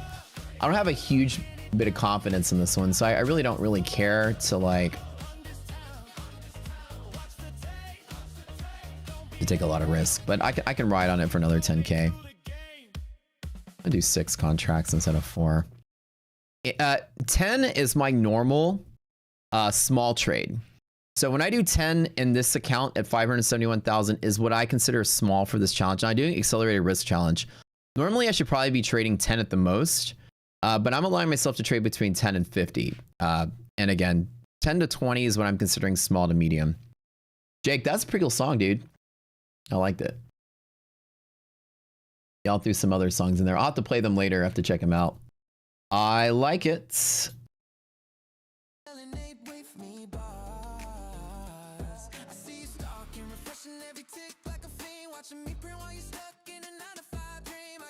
So my goal right now is that leading into FOMC, if we go in with a catalyst, it would be absolute pandemonium. So my bet is, the fact is we've survived the catalyst with positive resilience, and this is back to where we are at the start of the day with actually decent data, and the trade could actually take off from here. So I'm willing to take it and see if I can get out of it. I know it might seem like I seamlessly jump back and forth between like coffee shop talking and IDOT coming in here and focusing on trading, but I'm letting you guys know, seriously, I'm never not focusing on the trade. I'm always paying attention. Even though I'm entertaining you guys with stories or whatever, the whole time I'm watching these indicators too. So I'm not just like forgetting about it.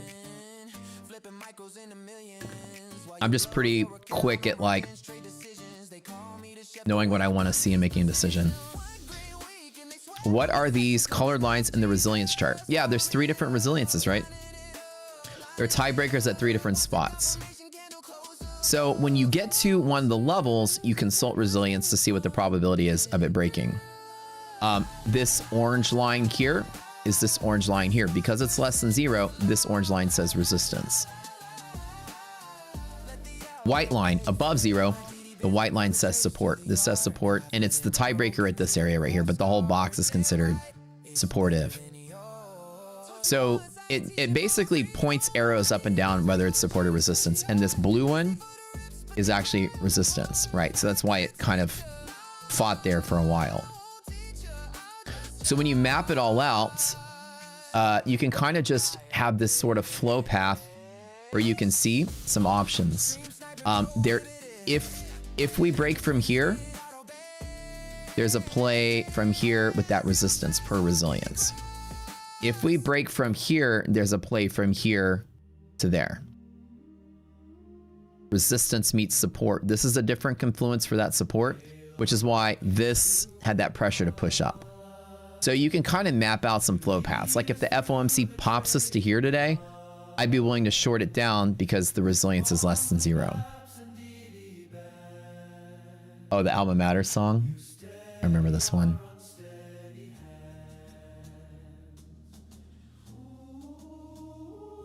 So each one of them is a tiebreaker at a different spot. The S&P, let's do it again. This is greater than 0 on the white one. So the white one is all support this way. The blue one is less than 0. The blue one is resistance this way. The orange one less than 0. if we break its resistance that way. It meets that support. So now I can kind of map out and say, well, I've got some trades inside of here. And those were pretty much by proxy the trades I was taking this morning, the playing between the two. Scalping, closing, scalping, closing, scalping, closing. The one I did all morning, right? And I basically, that's how I do all my trading. I just use the resilience lines to map out those directions. If you need help, it'll literally tell you support or resistance to kind of see it. Future iterations of the platform, it'd be kind of nice if we actually were to draw an arrow through there like this.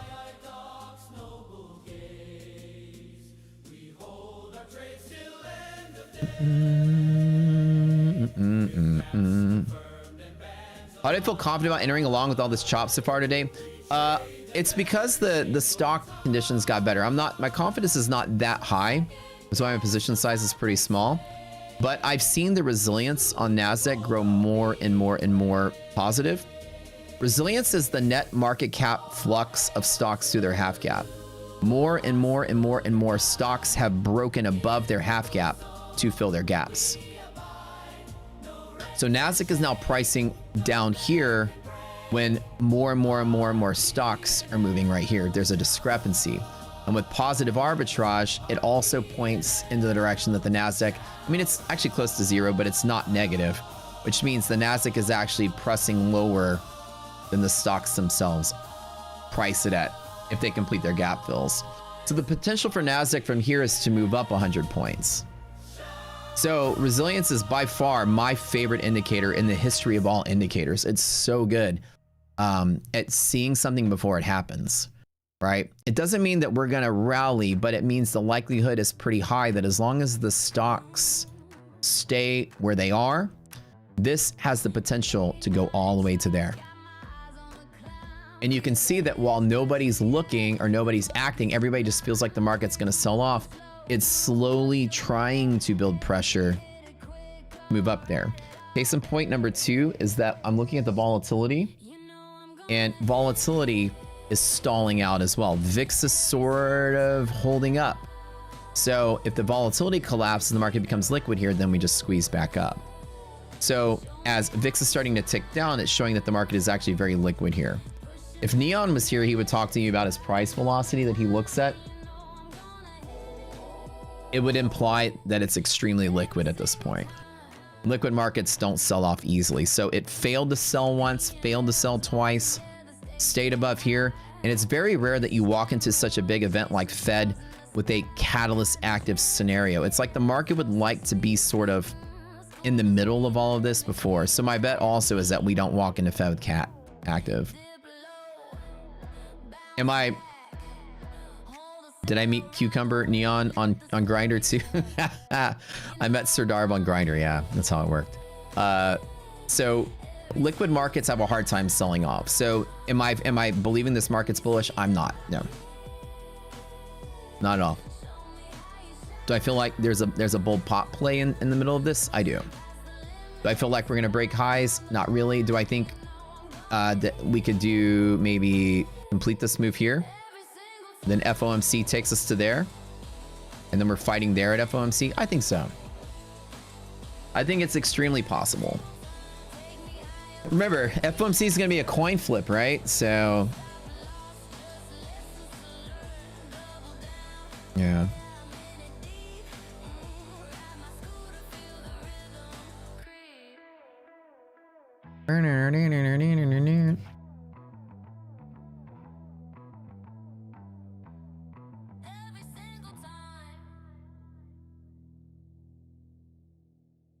What I mean by coin flip, when I say coin flip, what I'm talking about is the idea that when the Fed makes an announcement, but more importantly, they're not going to cut rates today, but when they make the announcement, they're going to release the projections. The projections themselves are going to be what turns the market on its head, because they're probably going to come in and retract the positive attitude they had the last projection. Oh, this is the Halloween song. All right. And if that happens, Wall Street's response is going to be random. When I say coin flip, I just basically mean random. No idea how Wall Street's going to perceive this, whether it's just going to just pop and then sell off for the day, or it's just going to come out and immediately drop, or for some reason it scares everyone and squeezes the shorts. It's unpredictable when I say coin flip. That's what I mean by it. Watch Powell rate hike 25 BPS as a last middle finger to Trump, right? You know, we're gonna raise rates, right? I'm telling you, there's a 0%, there's a less than 1% chance on FedWatch that the 30-day Fed funds futures are pricing any kind of rate cut.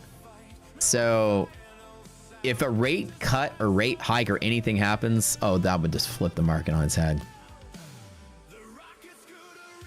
Nothing like taking profit and running on a day like this. Yeah, like if we lose this pink line, it is absolute chaos. So I'm like, okay, let me bet from the edge that we don't have a chaotic end to the day. And I'm going to risk about 10K on this one.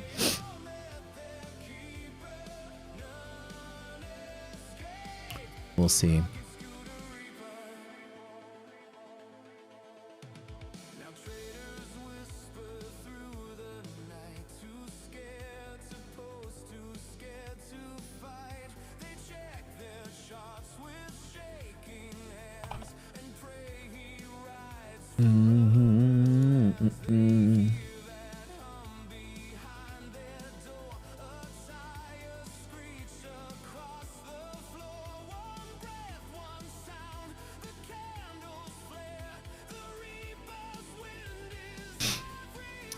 We have a couple hours still left, FOMC. That is kind of the problem, but I am seeing an improvement in the data. So anything down in here, I want to be engaged in until the data gets bad. Now, again, if this white line drops, then I'm screwed, but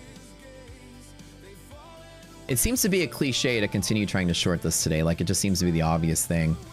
And I feel like we're going to get such a weird response today. Nvidia or AVGO hitting MHP and selling off was somewhat expected.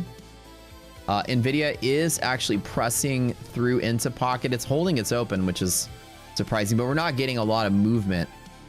When you need some of the bigs to start moving up, a lot of them are just trading down, right? We want to see some of the bigs moving up.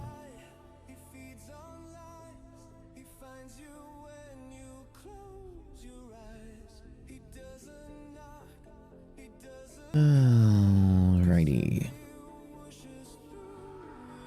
Just so I don't have the flowers thing happen again, I gotta go to the bathroom. I want to put a stop loss at 800. Let's just make sure we put this here.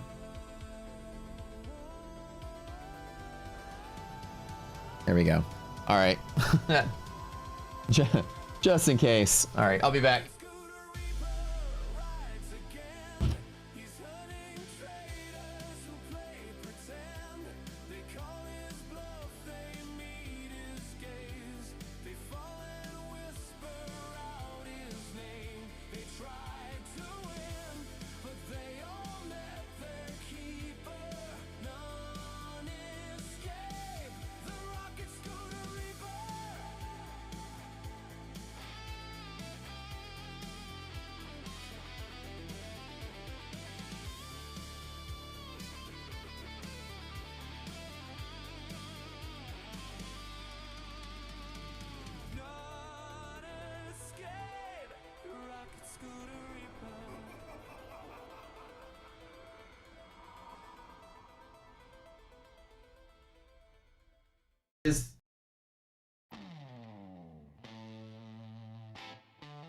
Oh, I just heard some noise now.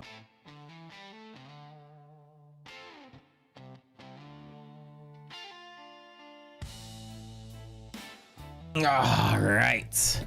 We got one more giveaway before I get out of here too.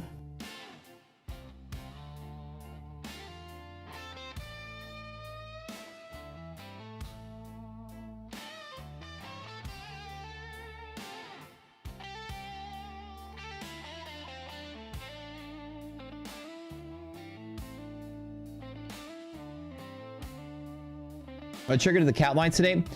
There was a lot of selling pressure in the European session. And then we had also a PPI response cause a little bit of extra selling. PPI data came out.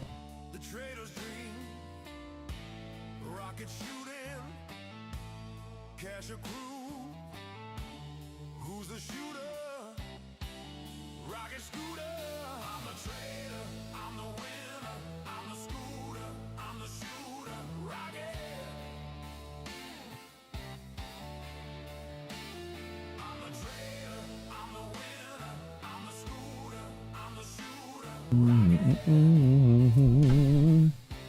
Pink line is a risk interval. We call it a catalyst, but what happens is when the market moves a certain distance from like a sudden swift move, we can measure that distance. It's based on CME span, and this is an accelerated risk range when you're below this pink line. You see how it kind of goes crazy. Extra volume, massive candles. So we call it a catalyst being active because the market can just catalyze itself to sell off even faster. My bet is anchoring on the point that we don't enter that sort of environment into the Fed announcement. It would be ridiculous and crazy. So that's kind of what it is. CME span is a program that the CME has to set margin requirements based on where risk distribution is in the market. Portfolio risk. So what they do is they set the margin requirements for futures based on where everybody's positions are. And so what we do is we reverse engineer from their actual equation these numbers. And so you see how when we fell below this purple line, you see how crazy it got? That's how good our calculations is, exact to the penny. You see the S&P, it's still fighting that off. The market absolutely crashes out. If we lose this with volume, I mean, it's a crash. It can happen really bad. That's why we call it a catalyst. So my bet is we're not going to be in that state leading the Fed, right? Does that make sense, Roger? Okay, cool. We teach you this method in our boot camp, but we also, in our platform, it gives you that number. And I showed earlier on the stream like how to calculate it.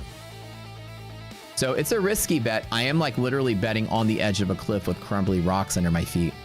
That, okay, let me take a bet that we are not going to be crazy catalysts from here. You see how it's trying to hold? This is typical. But if it loses, it could be red candles like that, like just an absolute nosedive. So I can't take my eyes off of it for a minute. Indications are actually starting to stabilize here, which isn't that bad. But it is stabilizing for this particular move to maybe happen. My confidence in this, 50-50, man. Can I go over how to create the cat line? Yeah, hold on.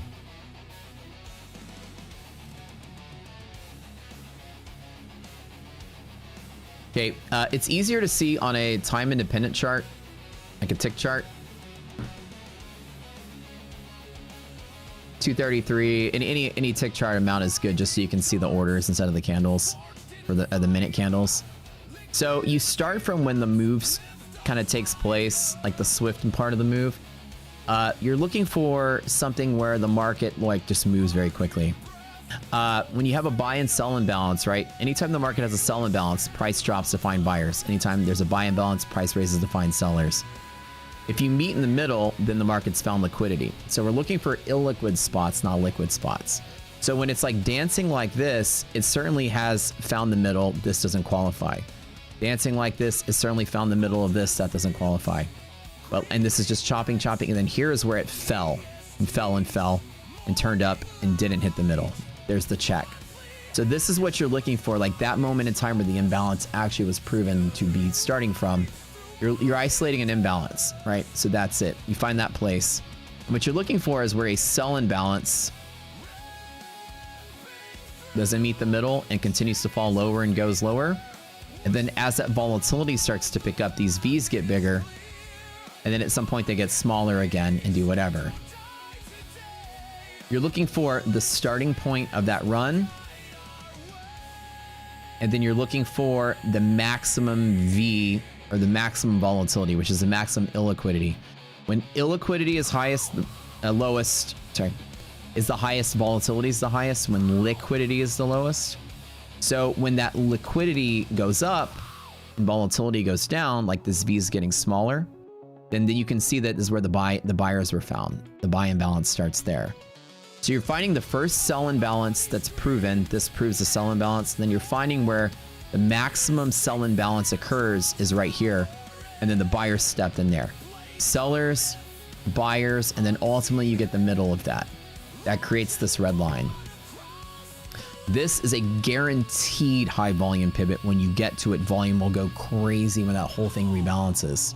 Okay, with that being said, that entire principle creates two things. Number one, this point here is called the anchor point.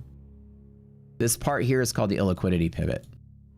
This is where you measure for your catalyst. This point, you just measure a certain distance down and you draw that purple line right down here. The distance from your anchor point is what's in that table, risk interval.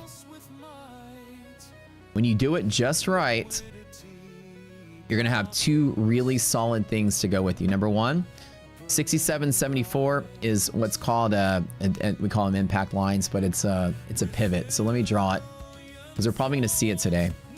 67.74.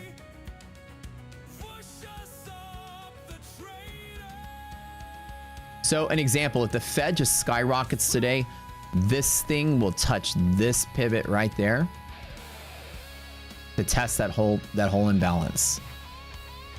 You want to see how good I am at this? Just stay here for this. Stay here all day. I'm going to fucking show you shits in the bed you've never seen before. I'm going to show you some tricks in the sheets, baby. 25046 to the dot. This is a very cool trick. We reverse engineered CME span.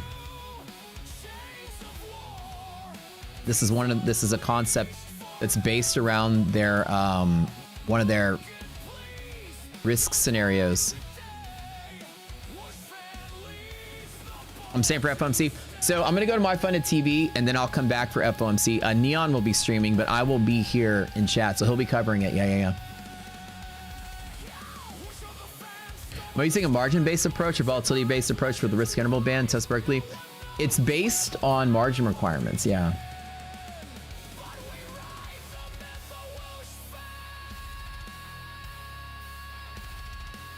Somebody out there said I'm fake. I'm gonna tell you something.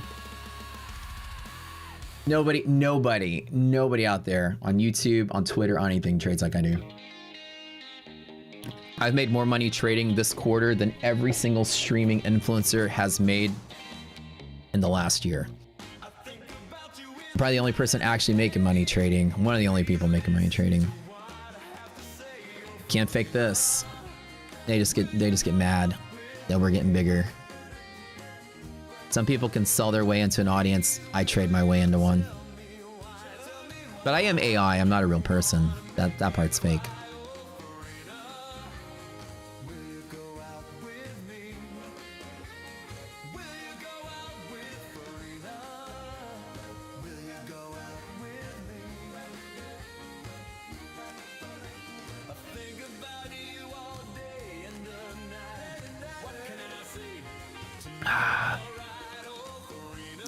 Doesn't bother me, man.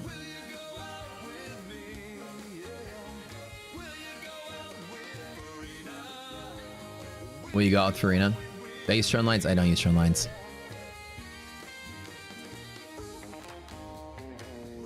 Hey man, there's some people in this industry, they make their living selling prop accounts and they kiss the ass all day long for deals and partnerships. I don't.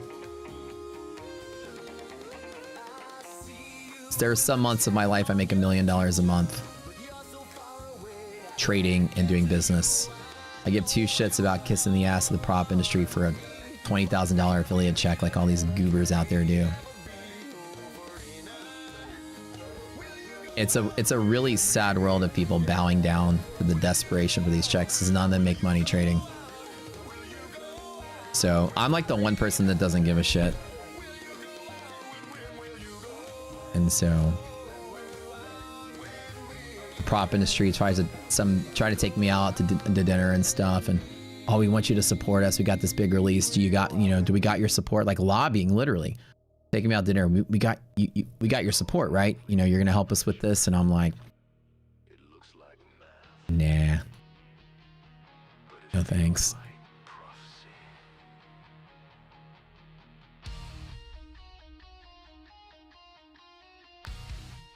The prop industry dried up, 90% of your influencers would go broke. That's how they make their money. None of them could survive on Wall Street, with the exception of maybe Rips and a couple others. They could survive on Wall Street. They're pretty decent. Rip's a pretty decent trader. Your entertainment peeps and your code pushers. It's just income. That's how they make it.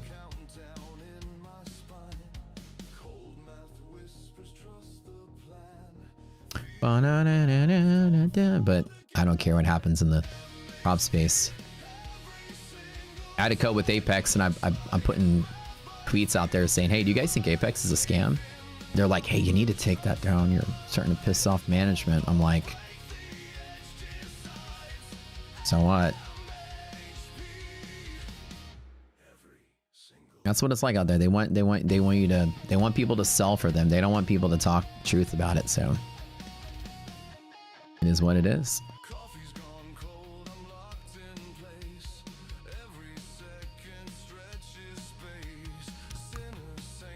I just stream with Neon. Dude, we should do a co-stream today with everybody. We're fed.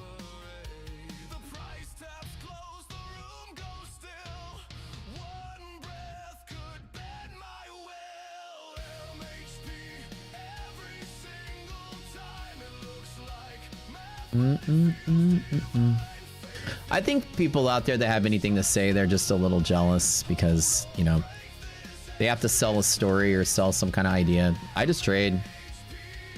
I didn't get to be really big on YouTube by selling any kind of idea. I just trade. I don't have to do any kind of showmanship, any kind of extracurricular work. I just show up and I trade.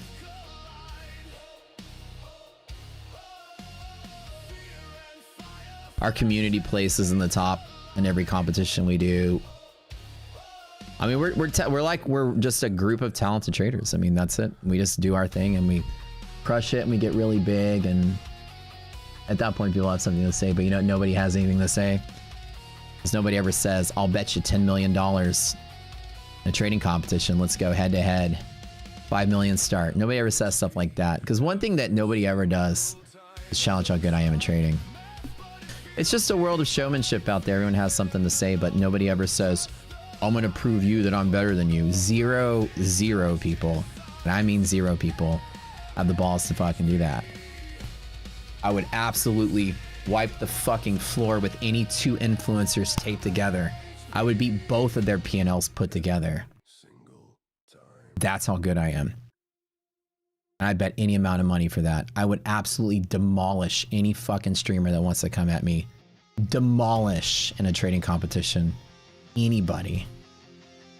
With real stakes. I'd beat any 2 put together. And I love most of the people out there. I'm not talking any shade. There's a lot of really good traders. There's a lot of Kobe's. There's a lot of LeBrons. There's a lot of whatever, but I'm Jordan.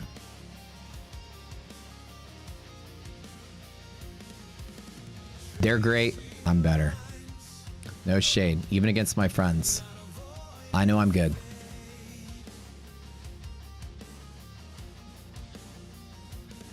Although I'd be kind of worried about Rips. He's pretty good. Rips would be like the one person I think could give me a run for my money.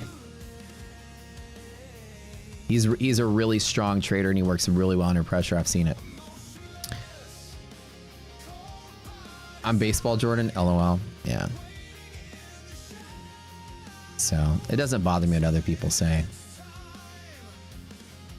All right. Speaking of me being Jordan, I'm about to maybe pull the plug on this one.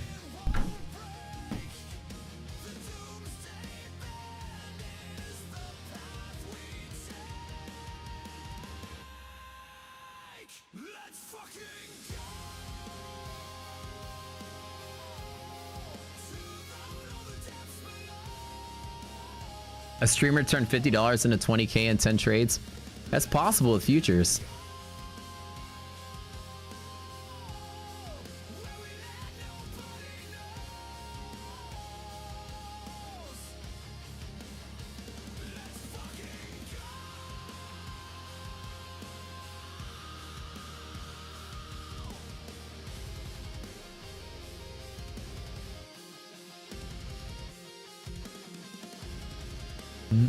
We're losing a little bit of edge on resilience here.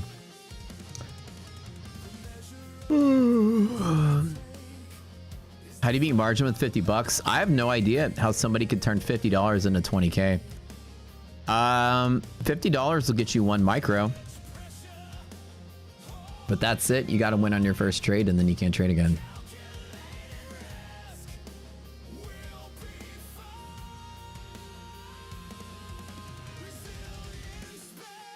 There's 2 types of people in this world, guys. There are, like I said, there's a big difference in this world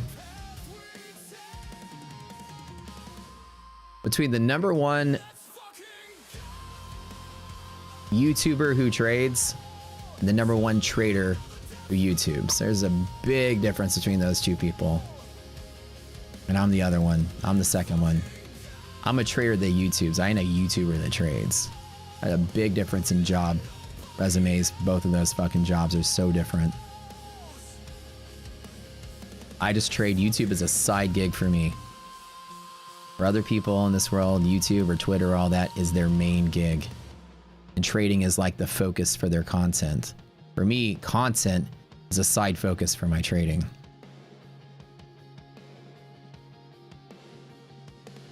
I could lose YouTube tomorrow. I could lose every affiliate check tomorrow. And I'm still popping 7 figures a month in life without it. Kind of really bother me how the influencer world is so toxic toward each other. I stay in my own lane and do my own thing. But if anybody wants to buck up, I'm a high stakes gambler. I'll put 5-10 million on a bet.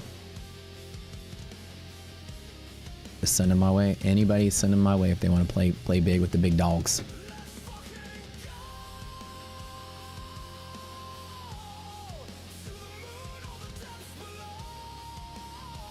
Yeah, I'm cool with everybody out there. I don't throw shade at anybody. I'm pretty cool with just about everyone out there. But all like the Twitter kids, they all have something to say when you start making money and getting an audience.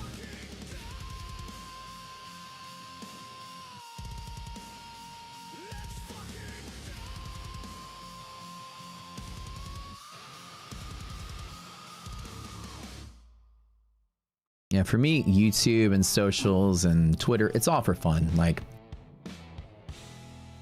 it also is a business, obviously, but my main draw in life is certainly not to, like, I think a lot of people are certainly overly committed to the culture of it because the majority of their income is derived from their social presence. Like on Twitter, there's a lot of people that are so toxic to each other. And it's because all their income like rides on the reputation they have there. That's why they're so committed to it. Somebody made up some fake shit about me and made a video. And they just made up random stuff. Somebody says, "Are you gonna respond to that?" I was like, no.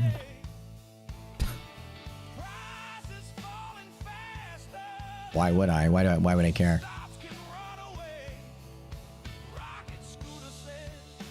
Stream didn't get smaller, it got bigger. Still trading, life is good. No. There's a lot of people that just are they're scrambling to just get slightly bigger because it adds to a few more dollars in their pocket. And I get it. I mean, I've seen that the streaming world is so toxic.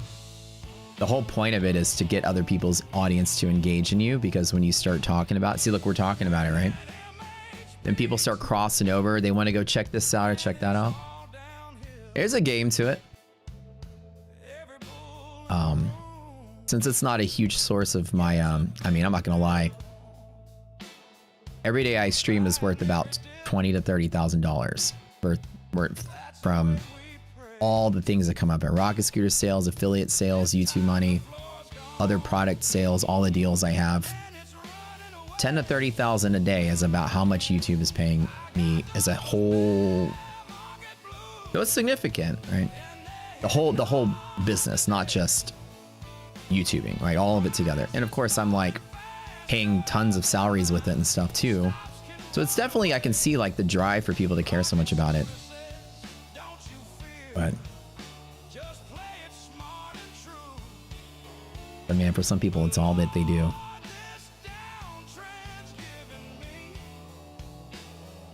Bear market blues. Nah, dude. I don't think anybody. I would say that I've seen some solid performance from Rips. I've seen solid performance from Brian.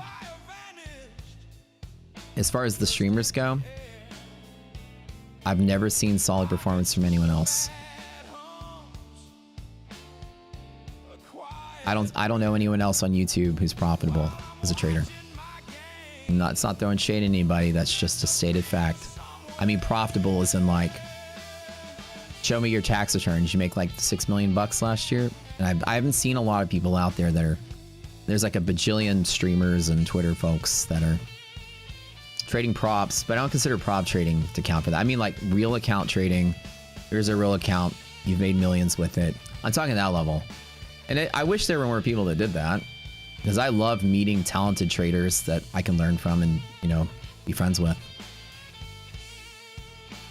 But I don't know a lot of people out there that can do that.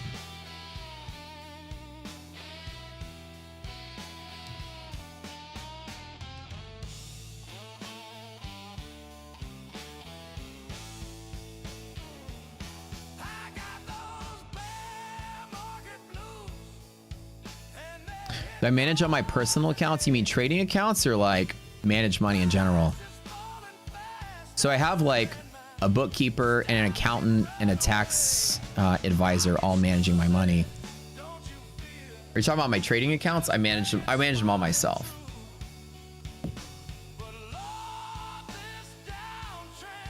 Like I got 3 people talking to me about what I spend my money on. But as far as like trading or investment accounts, they're all self-directed. It's real quiet on X the last couple of weeks because everybody's blowing up. It has been kind of quiet, hasn't it? It's been alarmingly quiet.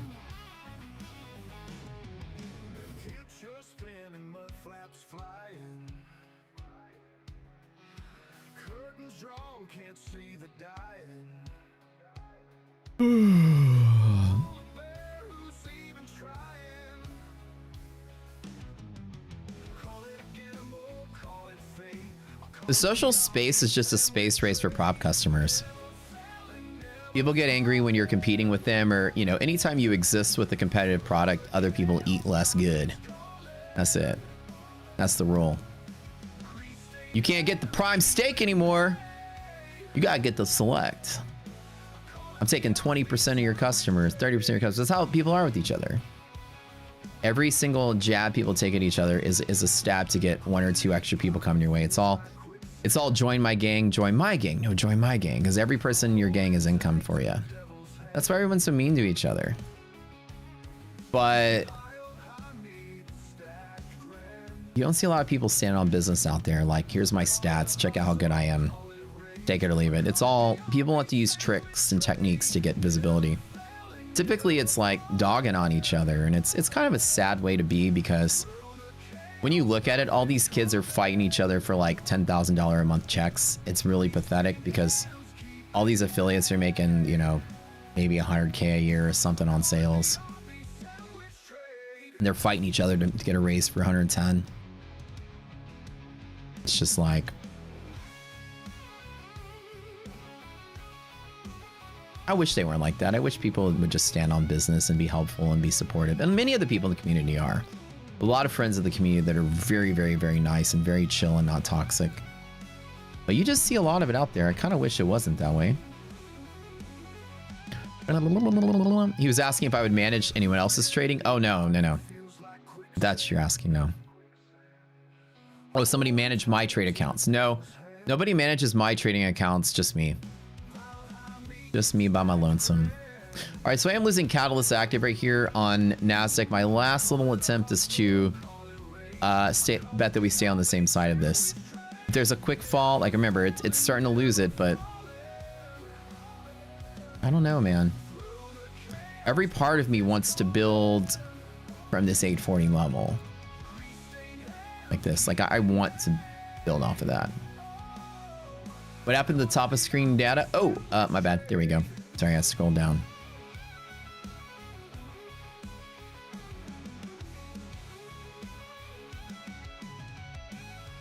and I have some stocks like long term. So Top G, I don't actually have I don't own any stocks right now. I fully have 0 stocks as of this moment in time. I don't own a single stock. I sometimes will trade in options, but it's been quite a while since I've ever owned a single stock. And I know I should diversify further into the stock market to get dividends on my larger portion of my liquid wealth. But since right now, iDoc and I are building 2 businesses on the side, and I'm building this prop scoring website, and I'm about to go spend another $1 million building an escape room later in the year. My liquid cash reserves are being directed towards other projects, so I've like fully liquidated all stocks and stuff that I had just to free up the cash. Be cutting like so many, you know, fitness studio is gonna cost, I don't know, maybe 300 to 500. The coffee shop might actually be a little bit more because of all the custom architecture, and then so I gotta pop out like $2 million this year. Yeah, but normally I don't own a lot of stocks to begin with. I try to diversify most of my liquid wealth into businesses that produce income. Oh yeah, Neon's song, dude, his intro song is so good.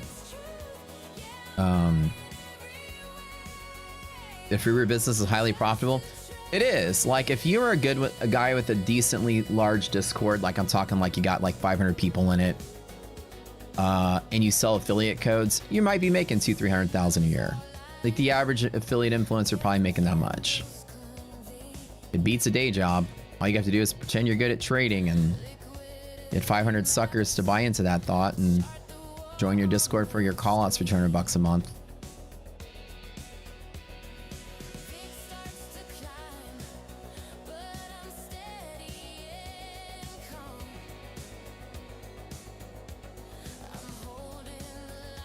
You can make $1 million a year with 500 people paying you $200 a month. That's $1 million, right?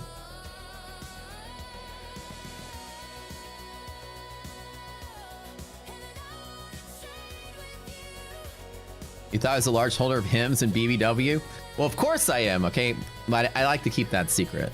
I invented the blue chew, okay?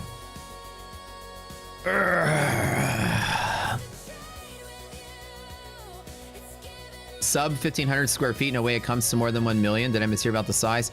No, 1 million was for an escape room. I never even talked about that. That's going to be about 4,000 to 5,000 square feet.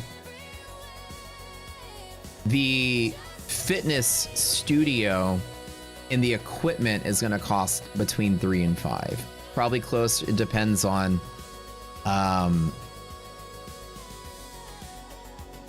that. And the coffee shop, we don't know yet because we haven't priced anything out. I'm assuming the coffee shop would be roughly about the same, maybe a little more, depends on, because the architecture is going to be very, very, very, very high scale, high end. It might be a little expensive. But the thing is, we're thinking about making it a franchise model, so we'd have to kind of come in a little cheap for the build out cost. So $1 million maximum total for those 2 businesses, an extra $1 million for the escape room, 2 total. The fitness equipment is roughly going to be 1/3 of the cost of the fitness build out. So yeah, no, not 1,500 for sure. An escape room is extremely expensive to build. I mean, it's such a big facility. It's all, I mean, each room is just like this big movie set, right? And then you have all the equipment, cameras, microphones, video. It's like you have a whole control room that you have to build. So the build out is very expensive for that. It's one of the most costly businesses to open per square feet. But it's a solid cash flow. They make a lot of money. A good one does. Can I host the show during FOMC? Neon's gonna be doing it, yeah. Giveaway time? Okay, give me a second. Lucid, right? All right, Lucid, guys. Hit that like button really quick. Sub to the channel, don't forget.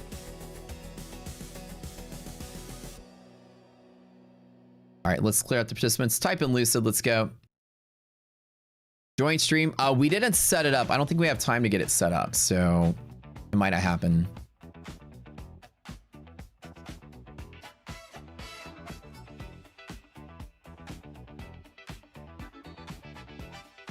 How much is the trading software? Brent Ellen said it's $99 for the first month and then $159 for every month after. And we're about to put Rocket Scooter into Go Charting. We're about to put Rocket Scooter into Ninja Trader. We're about to put Rocket Scooter into Trading View so that your subscription works everywhere. You just pay one time and then you can take our indicators everywhere you go. Black Blue says sub to the channel. Love the confidence when you talk. Affiliate NQ Long from 876. Gonna have your thoughts.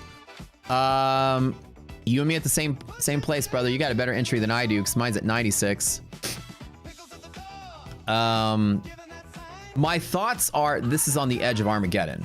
This purple line is make or break, death to market, crash or rally.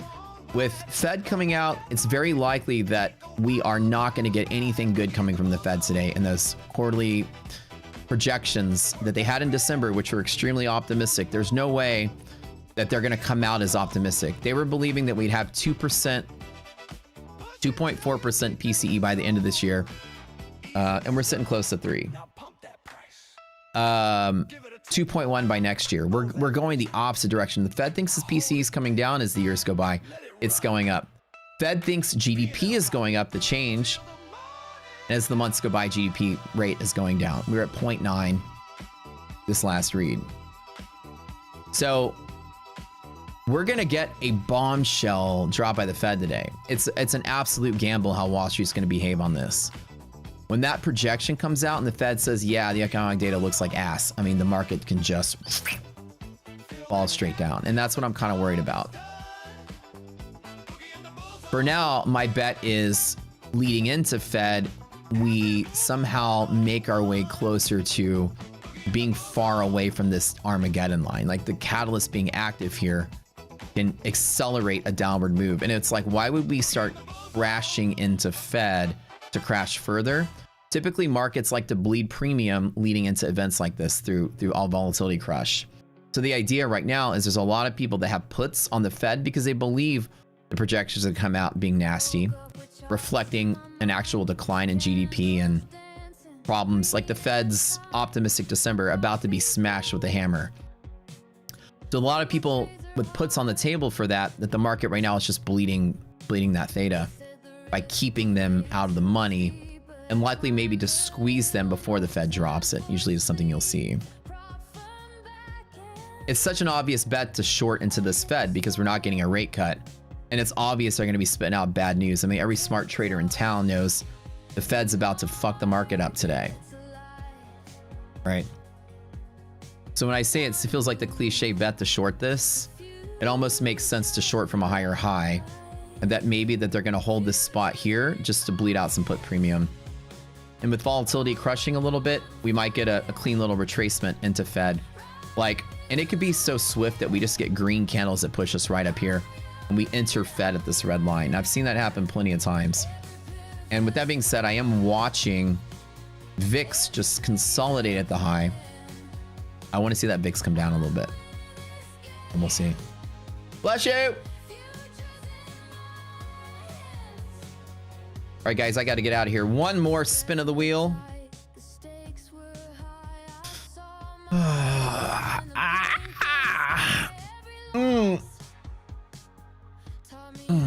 A lot of people right now also, I feel like every influencer out there has a prop aggregate, a garbage prop aggregate site.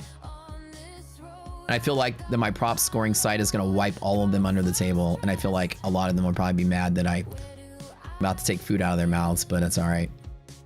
You know, every influencer you have that has like a prop site, did you know you can make that thing in about an hour? You can get ChatGPT to write you the full code to build a prop aggregate site, as well as the browser extension that you can install in your browser that monitors and looks at every other prop site out there, monitors for changes, and then automatically updates the website. You can literally code every influencer's prop site in about an hour. Don't give them any credit for having that. It takes about an hour to do if you're a competent coder. So there's so many of this garbage out there of everybody's prop affiliate site that just basically is a place to cookie stuff and, you know, illegally force your affiliation onto you or their affiliation onto you. Cookie stuffing. You go to their site, they put a cookie in your browser, and then everywhere you go, you give them credit even though you didn't intend to. Yeah, a lot of them do that. It's illegal, but the point I'm saying is we're not doing any of that crap. Ours entire company, we're an auditing firm. We're building a model to rank prop accounts, and then on Monday, it's coming out next Monday for beta test. Like a lot of people are probably going to be like, who's this guy joining the prop website business? Like ours is going to be an auditing firm. It's like the credit bureau for prop firms. It's not a here's my favorites or here's who's paying me more or here's my biggest affiliate check and I hate the ones that don't pay me like most of these people do. It's a completely fair, fully mathematical based, no subjectivity ranking model. Yeah. You need affiliates ranking on your site. That should be kind of cool, right? Is the cookie thing with affiliates illegal invasion of data privacy? Yeah, if you don't disclose that you're doing that, it's illegal.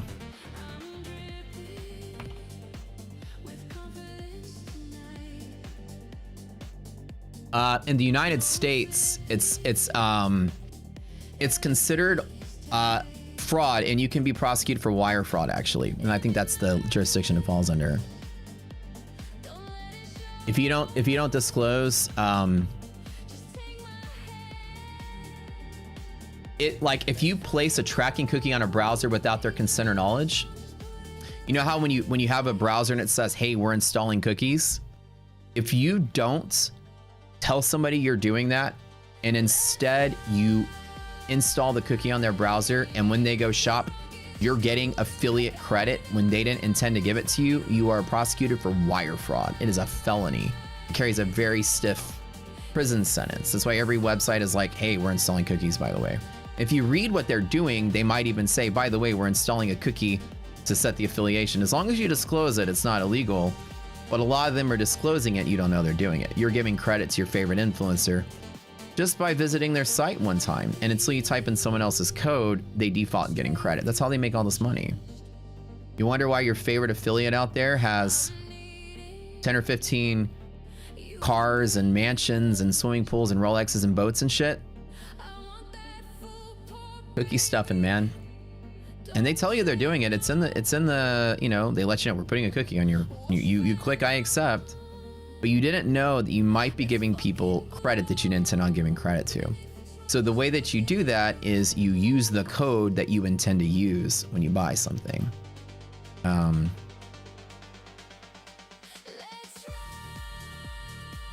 Almost all of them do it. I'm not picking at anybody, but most all of them do it. I'm a coder. I can explain to you how they do it. All right, Lucid, 5, 4, 3, 2, 1. You just sit back and collect money because, and again, as long as you use when you check out, just use the code of who you want to support. You might be giving some affiliate credit, you didn't even know it. So.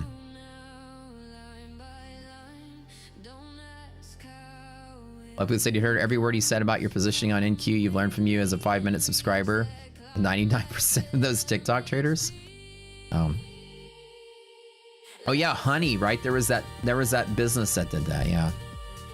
No, but if you illegally cookie stuff, you prosecute for wire fraud. It's a felony. You're not. It's very, very, very, very severe fraud. You're stealing money from businesses. Is exactly what you're doing, and so they're very, very strict about that. Yeah. So they must disclose it. Congratulations, the winners today. Do me a favor, winners. Go to my Discord. Go to the YouTube. Go to the YouTube description. Discord link is in there. Take a screenshot of your YouTube ID.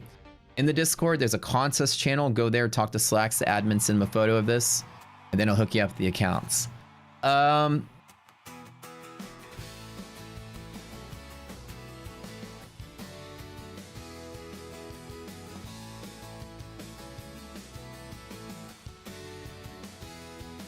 We're gonna be the authority of the prop space. I know, I can feel it, dude. It is like, we're so buzzed about it here at home. On how cool it's like in practice, it's even cooler than what it was when I envisioned it.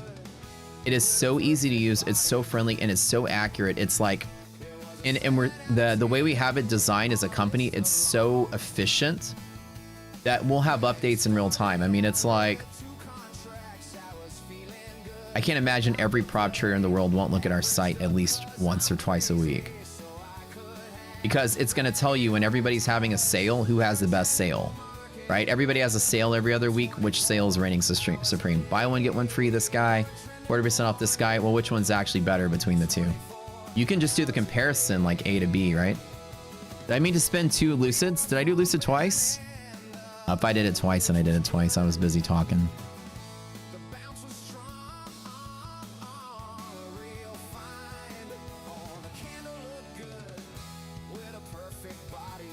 We got AI counting crows going on here. My fun of TV time, guys. I gotta go. All right, hit that like button real quick on the way out. I am live on My Funded TV for Lunch Money with Matt. That's my segment I do there. Please join me over there. We'll be doing a neat little giveaway, as always. Thanks for tuning in. Click that link in chat, everybody. Click that link in chat right now that Kevin is posting and that Slacks is posting. I'll see you guys over there. As always, thanks for tuning in. Thanks for subbing to the channel. I will see y'all later. Thanks for being here for the Million Challenge. Come back live at 1:30 p.m. 30 minutes for Fed. Neon will be streaming on this channel as well. I'll be in that chat walking you guys through all of it, okay? But join me on My Funded Futures and we'll be talking about Fed today, okay? See y'all later.